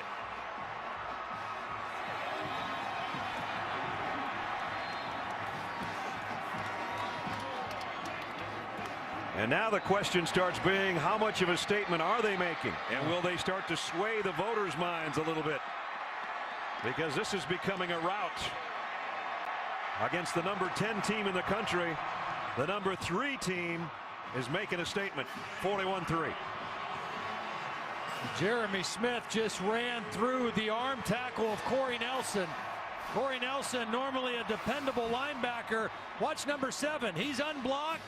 He gets an arm around him, but that's not enough. And Jeremy Smith fights through it. And at the end of the play, Tracy Moore, the wide receiver, number 87, gets a great block. And Smith able to waltz into the end zone. Jeremy Smith out of Tulsa Union. Their team just won another 6A title a couple of days ago. There's a lot of kids from that high school on these two teams.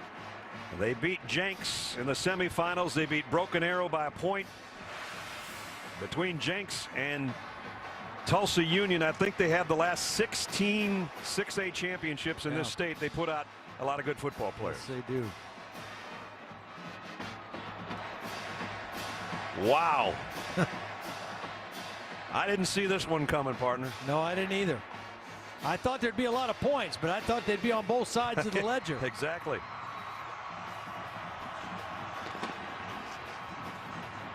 Sharp's kick might be returnable this time for Trey Franks. And flies across the 25 to about the 26-yard line as we check in with Robert Flores. All right, Brad, AT&T All-America Player of the Week nominee. Offense struggling. Honey Badger don't care. LSU's Tyrann Mathieu, 100-plus yards in punt returns, including a big one for a touchdown as LSU beats Georgia 42-10 in the SEC title game. They're on to the BCS National Championship game in New Orleans. Text vote to 55862. Question for you fellas. Is Tyrann Mathieu a Heisman finalist? He might be, Robert. I tell you what, Todd and I are amazed at how much one guy can be around the football like he's been this year. And the Cowboys stop Brandon Williams. Sean Lewis drops him for a loss. Sean Lewis, the outside linebacker, having another big game. And it brings up long yardage, and that's not something that Oklahoma wants to be in. They're minus on the rushing category, and we're less than 5 minutes remaining in the third quarter.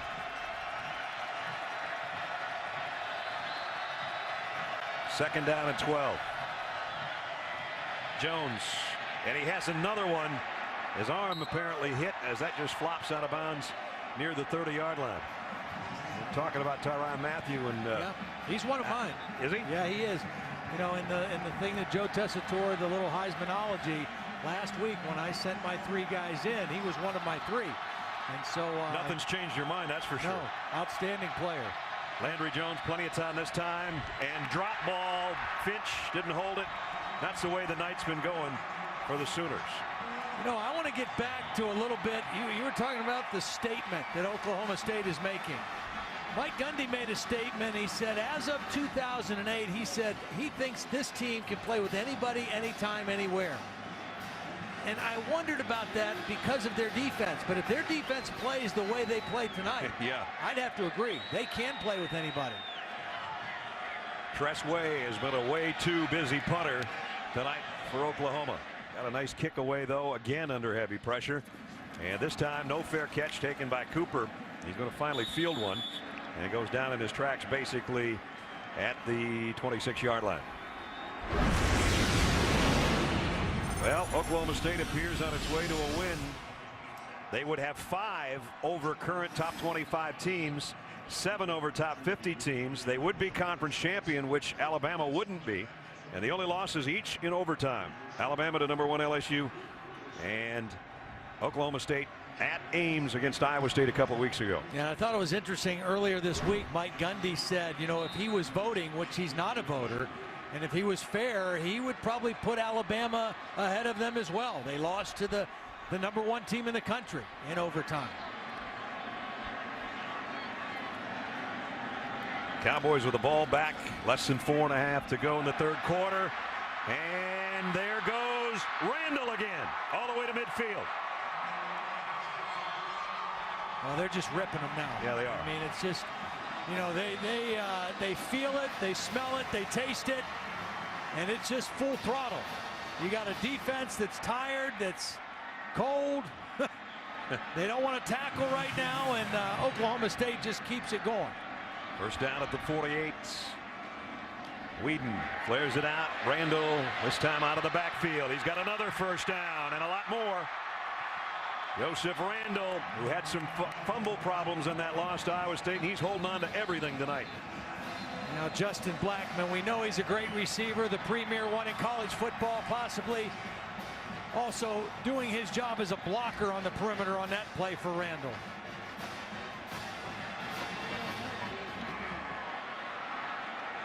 First down at the 35. Inside handoff. And here goes Smith again. Wow, what a 1-2 punch Smith and Randall have been. 15 more yards. So it was 24 yards for Randall. 17 on a draw play. Now 15 for number 31, who's having a huge night. Well, and the Oklahoma State offensive staff has to be thrilled with the way they're running the football. That was the thing they knew they had to do better at coming into this game. Only 60 yards against Iowa State in that lone loss. Here's that little handoff on the inside fly sweep. Josh Stewart this time gets the carry and picks up about 3. So we're down to 3 remaining in the third quarter. Back in the red zone and up 41-3. Oklahoma State routing the Sooners right now.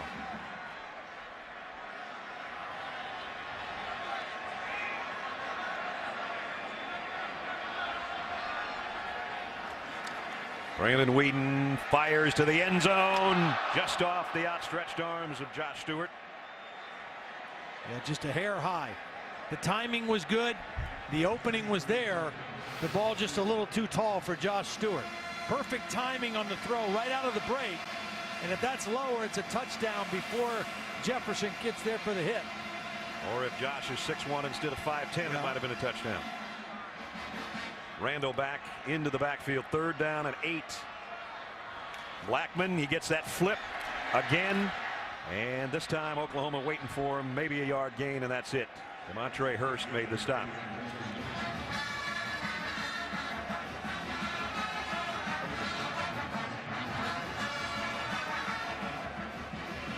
And out comes the field goal unit. Quinn Sharp's hit a couple tonight.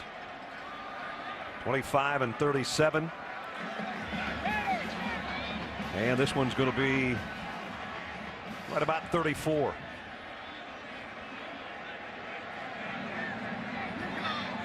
Trying to add to a lead and give the Cowboys a 40-point. 44-3 lead.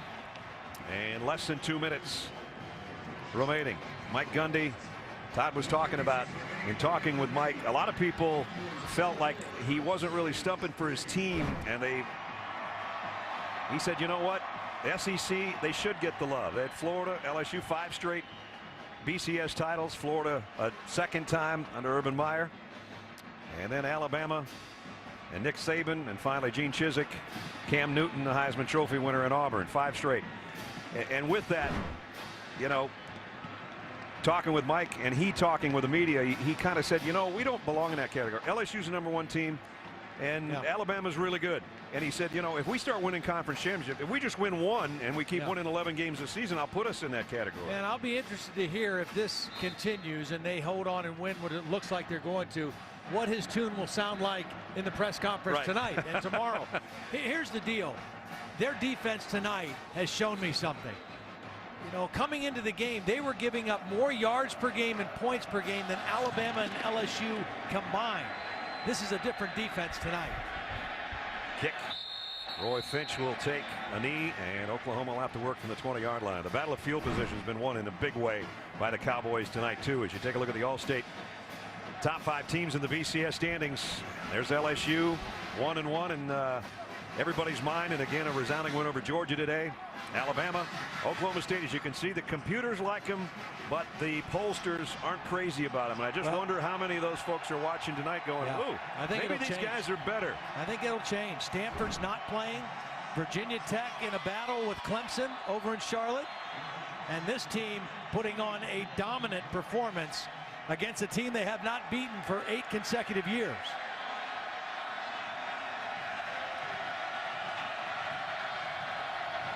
Less than 2 minutes to go, 3rd quarter. I'm not sure there's anything the Sooners can do about this, but they're obviously going to keep trying for the next 17 minutes. On the ground, Millard, the fullback. Maybe they should have used him a little bit more tonight. He's a very versatile fullback. Great out of the backfield. That time got close to 10 if he didn't get 10 on the run.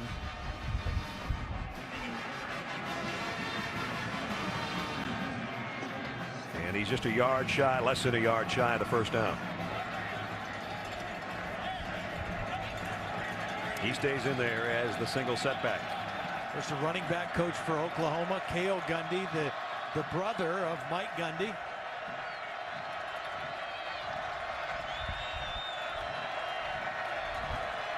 It is Millard again, got the 1st down, spins his way out for 4 before Levy made the hit. There's Cale. So brother against brother. Mike, the quarterback here, back in his day, there was a time when he was playing quarterback and they had some pretty good talent around him that they thought they were going to pull off an upset over what was considered the big brothers. The big brothers might be switching around a little bit tonight.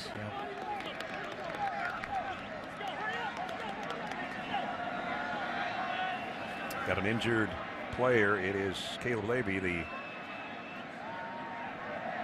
linebacker. Here's the 88 Bedlam game. I was just talking about this. Mike Gundy was a great quarterback here. He had Hartley Dykes as one of his wide receivers.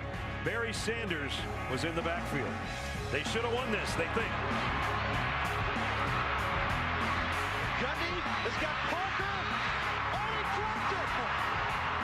Brett Parker dropped the football. That's one they let get away. I don't think they're going to let this one get away tonight.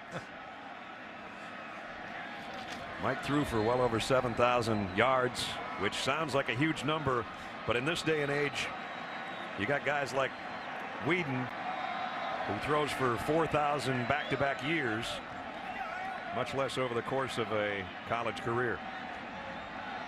Whedon's #1 in yards and touchdowns, and broke his own single-season record for yardage in the third quarter on their drive to a touchdown.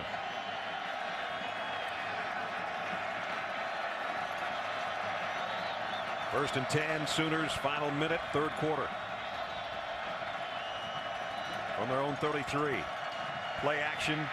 Landry Jones fires deep middle. That should have been caught, I thought, unless Sean Lewis got a hand in there to knock it out of Stills' gut.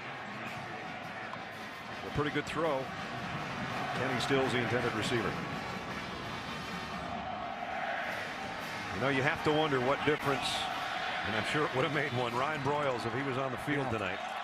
Well, Broyles and Whaley, again, two key offensive weapons that they've played the last part of this season without. Whaley, a physical runner, and Broyles, a do-everything receiver. Millard, another good run, another first down. Roderick Brown put the hit on him, but he got out to the 45, maybe the 46-yard line. I think that's why we're seeing Millard right now. I mean, he gives them a little strength. There's Dominic Whaley over there with the crutches. Again, broke his ankle on the first play against Kansas State, and he was a walk-on, and he was having this marvelous season. He will not be a walk-on in another month. He gets the first open scholarship in January.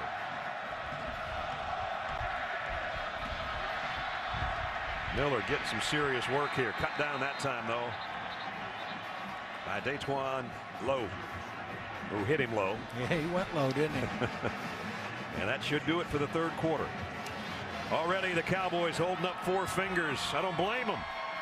This presentation of ESPN and ABC College Football presented by Southwest Airlines continues after this message and a word from our ABC stations.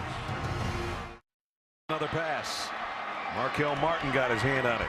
Now, I just think, again, from the very beginning, from the first possession, the Oklahoma State defense has shown up. I mean, they have played at a different level than they've played most of this season. And they've contested every play. I mean, Oklahoma has not had one big, easy play against this Cowboy defense tonight. Third and 10, Sooners. Jones in trouble again. Has to get rid of it, and it goes up in the third row again. That's the second time there's been a football up there, and I'm sure they're not going to give it back. No, they are going to give it back. There's a sportsman. Pass intended for that guy. Yeah, number 3 was in the area in the second row, maybe. Either that or number 3 is 9 feet tall. Tress way to punt.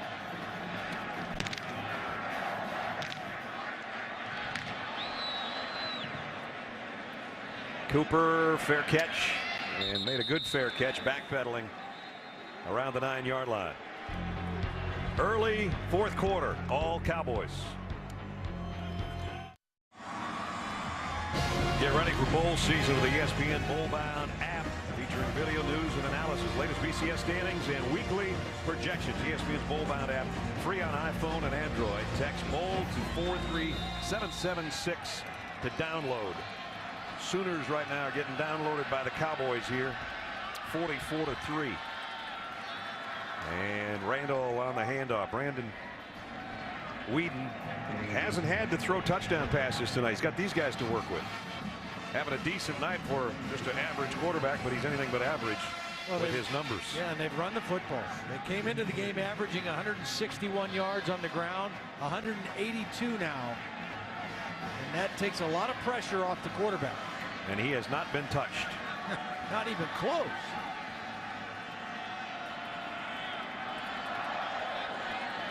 He directs some traffic on his protection on 2nd down and 7.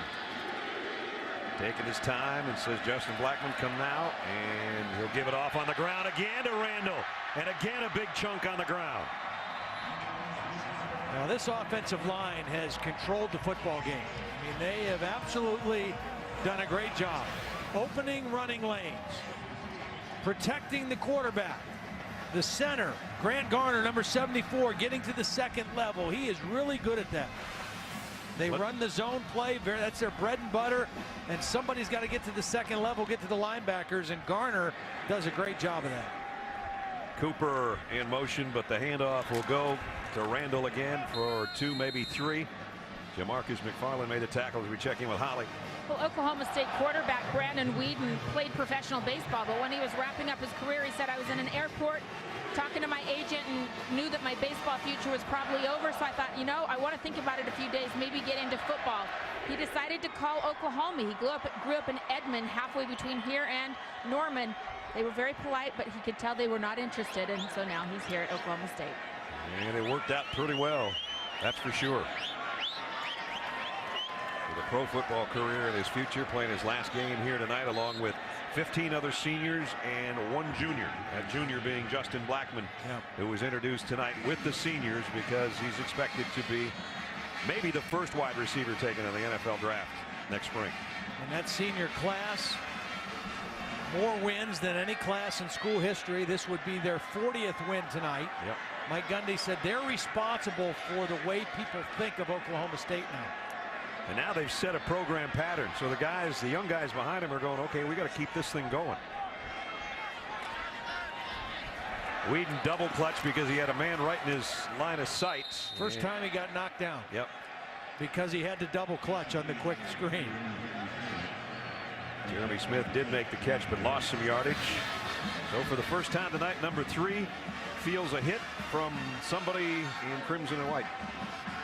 Corey Nelson came off the edge. But for the most part tonight, Bowie, Martinez, Garner, Taylor, Adcock, Graham, that front wall that Todd talked about, they have done a marvelous job protecting their quarterback and opening holes for their running backs. Quinn Sharp to punt. Fair catch taken at the 36 by Kenny Stills. 11:33 remaining. Cowboys are having their way with the Sooners tonight. Saturday Night Football on ABC. Presented by Southwest Airlines. Find our fares online only at southwest.com. Chevrolet and their award-winning cars, trucks, and crossovers. And the Home Depot. More saving, more doing. That's the power of the Home Depot. Happy night if you're cheering for the Cowboys.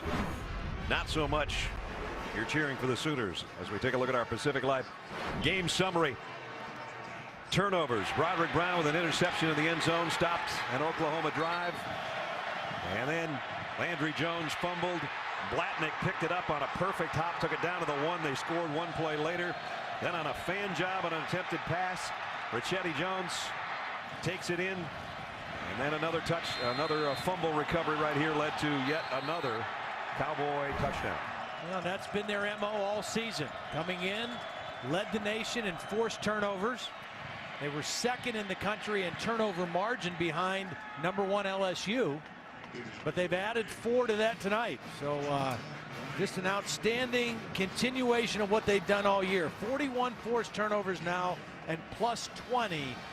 That statistic is always going to tell you about a season. I'm not sure what the turnover situation was in the LSU-Georgia game today, but LSU is the only team that was above plus 16 that the Cowboys came in with. As Todd said, it's plus 20 now, so they're right in there anyway. Millard, fullback in motion as they give it off to Brennan Clay. And we're going to be down to 10 minutes probably on the next snap. 58,141. Not quite a record crowd at Boone Pickens Stadium, but certainly one of the biggest. And nobody's leaving, I'll tell you that much.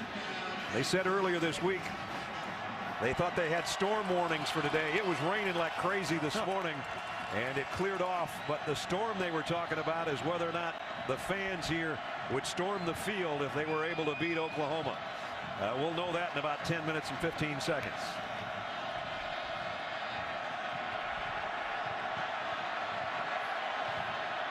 I guess if ever they had a reason to come out on the field, it would be with what's going on tonight. And now that crowd of 58,000 plus is causing some havoc and a delay of game on the Sooners. Well, Landry Jones was trying to change the play or the protection at the line of scrimmage, and the left tackle Donald Stevenson didn't hear it, and he asked him to come back up and remake the call, and when they did that, they ran out of time.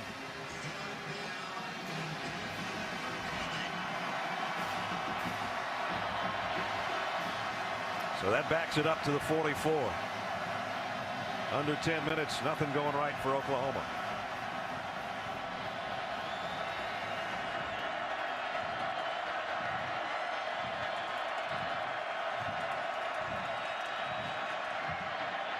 Jones steps up in the pocket, fires over the middle, and throws a strike to Camille Jackson.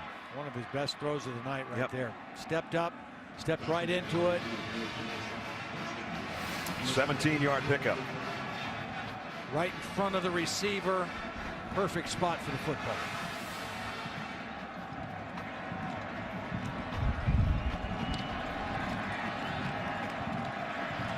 Umpire resets the football for the center on first down. In Cowboy territory at the 49. Clay trying to get to the corner, and Blatnick's not going to let him get there as he shoves him out of bounds. And we go to Robert Flores. Robert. Hey, Brad, some excitement in the first ever Big Ten championship game between Michigan State and Wisconsin, a rematch from earlier in the season. Kirk Cousins here hooks up with B.J. Cunningham. And Michigan State is leading 36-28. More good news for Oklahoma State because of the ACC title game on ESPN. Clemson is beating Virginia Tech. Cowboys looking to jump Tech to get into that #2 spot of the BCS. And they're having no problem tonight so far. And time is just about expired on the Sooners' night. A little over 8 minutes to go. Jones, that one in the air and almost intercepted. On the ricochet, Ryan Robinson almost had a play on the ball, as that front four has been so active tonight for the Cowboys. Elkin, the linebacker, was the guy who got in there and deflected the football.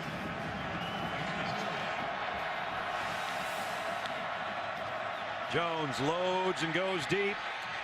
Intercepted by Gilbert. Another turnover. +5 on the night. Wow.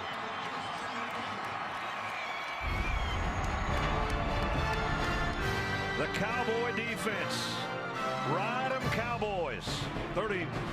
44-3.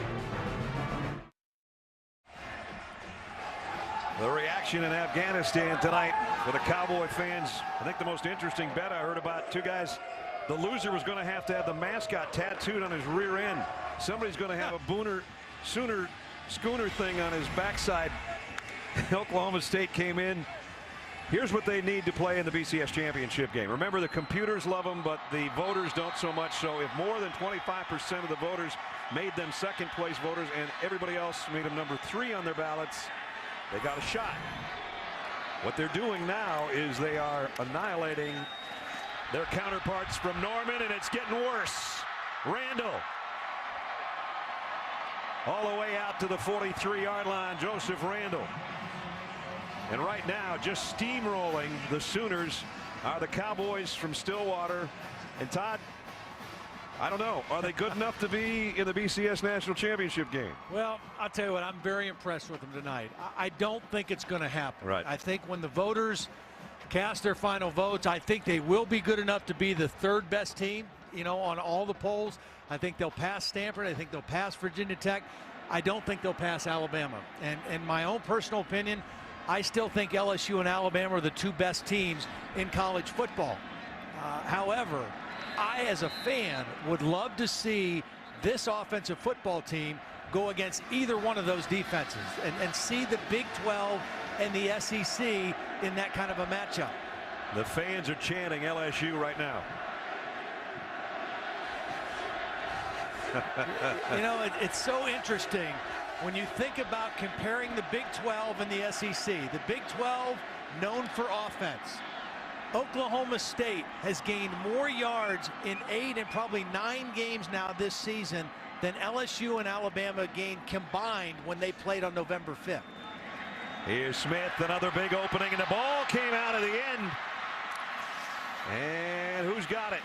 It's going to be Oklahoma ball way back inside the 20-yard line as the ball squirted out of there. Well, maybe it's not Oklahoma ball. They're still going at it down near the 15-yard line. It is going to be Oklahoma football. There's also talk that because of the fact that we showed you that 5-year reign for the SEC as far as being BCS champions. That's Jeremy Smith, who fumbled the ball, who's down on the turf. Hopefully he's not hurt. He's had a marvelous game tonight.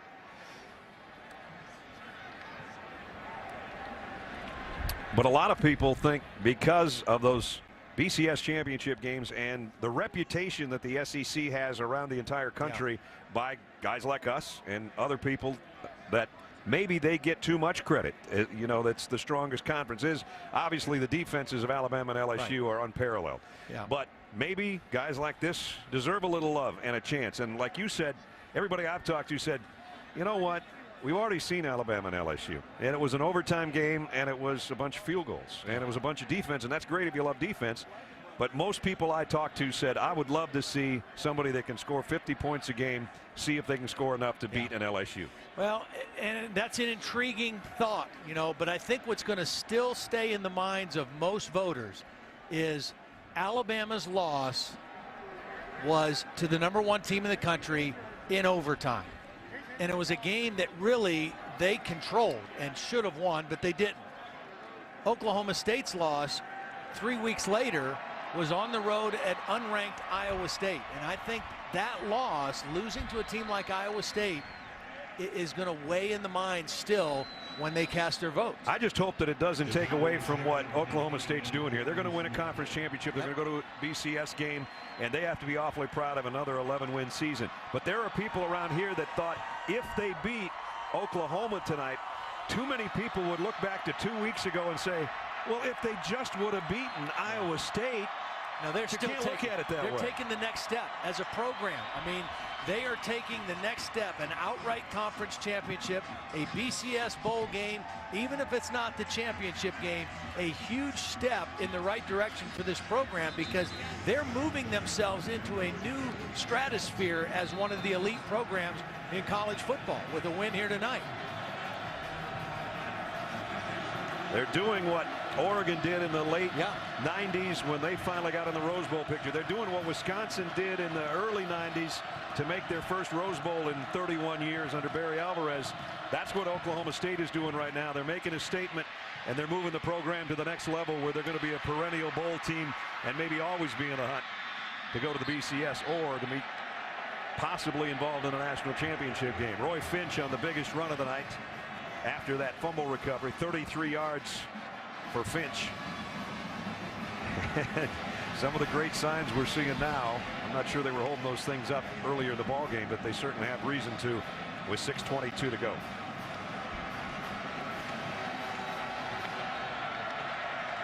With the exception of a few of the folks from Norman who have left their seats, nobody else has left Boone Pickens Stadium right now, because there's going to be a celebration in Stillwater tonight.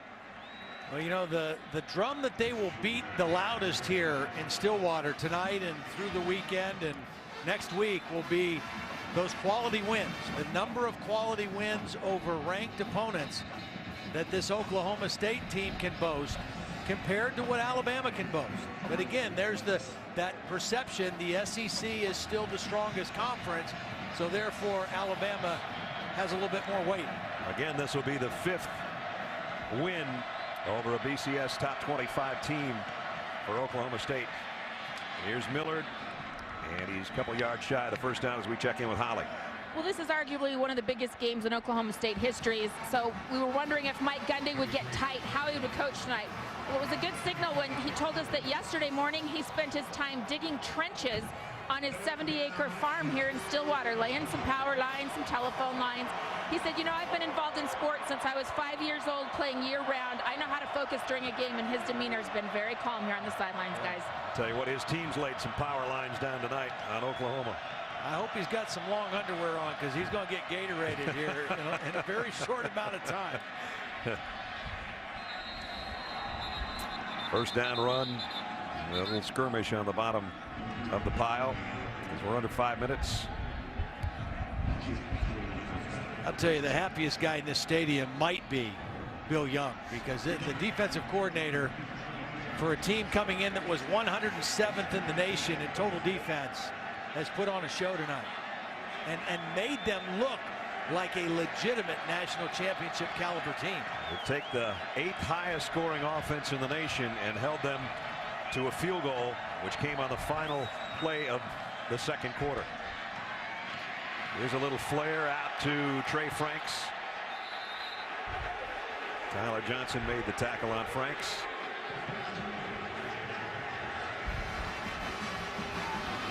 And Franks limping off as he did earlier in this half.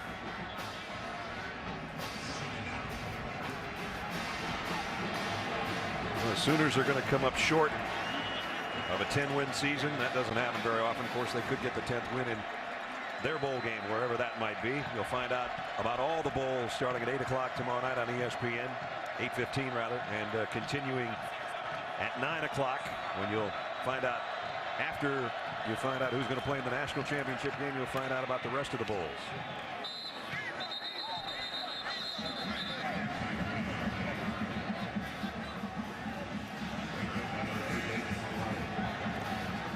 Sooners had won 4 of the last 5 Big 12 crowns.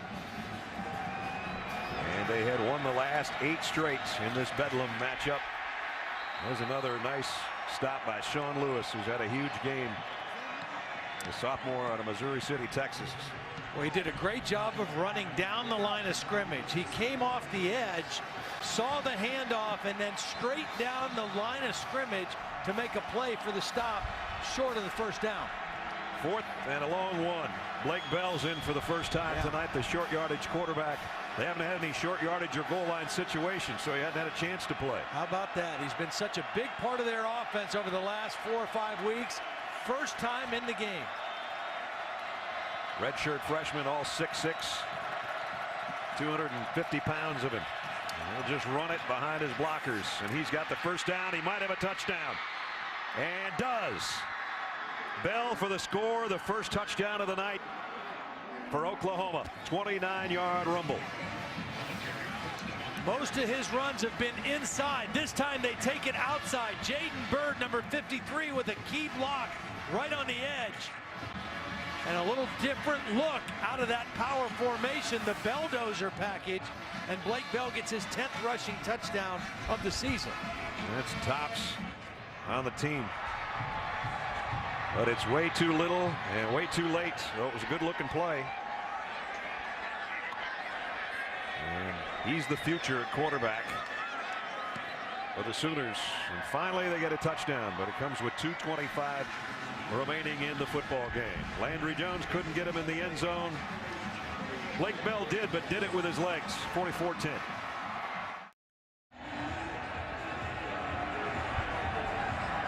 In Afghanistan, morning now.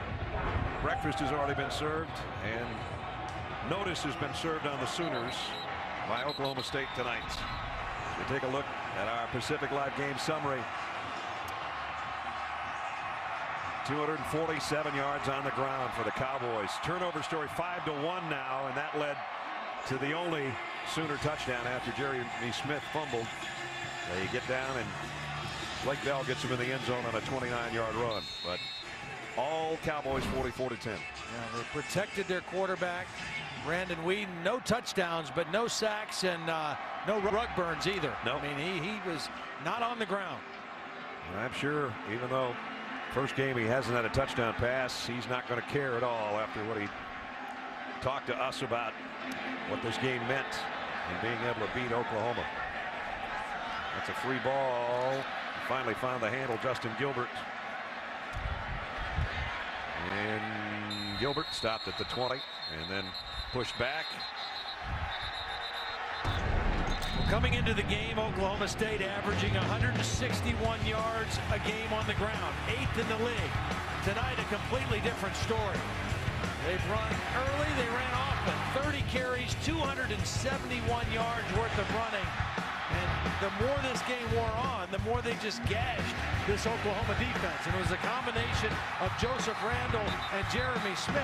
A great 1-2 punch tonight for the Cowboys. Final couple of minutes. More ground game here. And another couple of yards. Herschel Sims on the carry. Oops.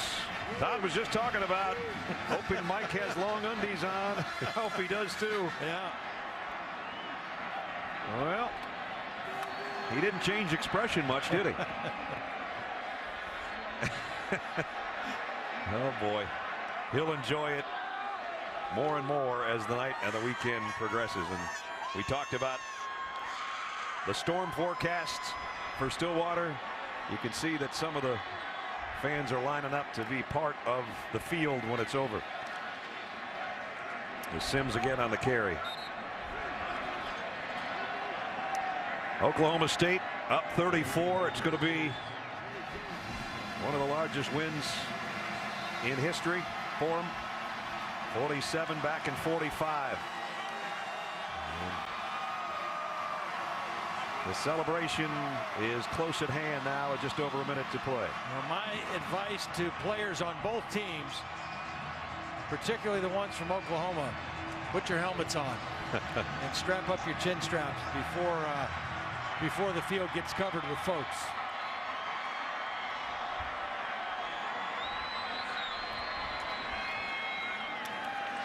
Herschel Sims getting a few carries here at the very end.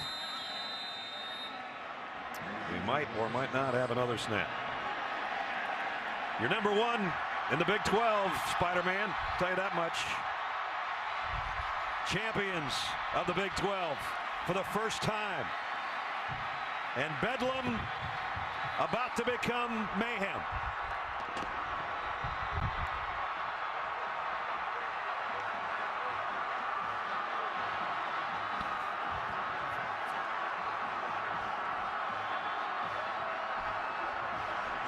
Congratulations to the Cowboys of Oklahoma State. They snap an 8-game losing skid to the Sooners, and they are Big 12 champions headed to the BCS. Here's Holly. Well, Coach Gundy, this is the first time you've been able to beat Oklahoma, but how do you describe beating them like this?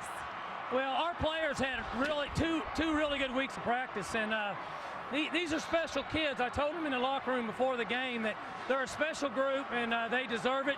They've worked for a long time, and so they've earned it. You guys really made a dramatic change in your running game tonight, over 270 yards rushing. How were you able to do that? Well, our offensive staff felt like that we had to be able to run the football. That's where we came up short at Iowa State. And, well, you got to give a lot of credit to our defense. It's unbelievable what our defense did. But the kids really played hard, and it's all about them. I'm really proud of them. Coach, I know you wanted to win a conference championship first before you talk about this. You've won it tonight. Now how do you make your case for this team deserving a shot at the national championship? Well, I think people have to decide whether they want to see a 9-6 game or a 39-36 game. And I think this is the opportunity for people to find out how good the defense is in the SEC. We'd love to have that challenge. I think our defense is better than what other people say. So, you know, last week, you know, I said Alabama should be there. There's no question Oklahoma State should be number 2 right now. No question. Thank you, Coach. You bet. Todd said earlier, I wonder if the tune for Coach Gundy will change. He's whistling something different, isn't he?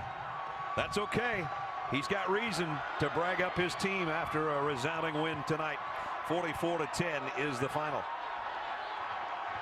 So finally, the long wait is over for a conference championship. This isn't the Big 8 back in the mid-70s. This is the 2011 version of the Big 12, and the champions are the Cowboys of Oklahoma State. Final score, 44-10 for Todd Blackledge, Hallie Rowe, and our entire crew. Brad Nessler saying so long from Stillwater. Time to head to Robert Flores with the Ford wrap-up show. Congratulations to the Cowboys.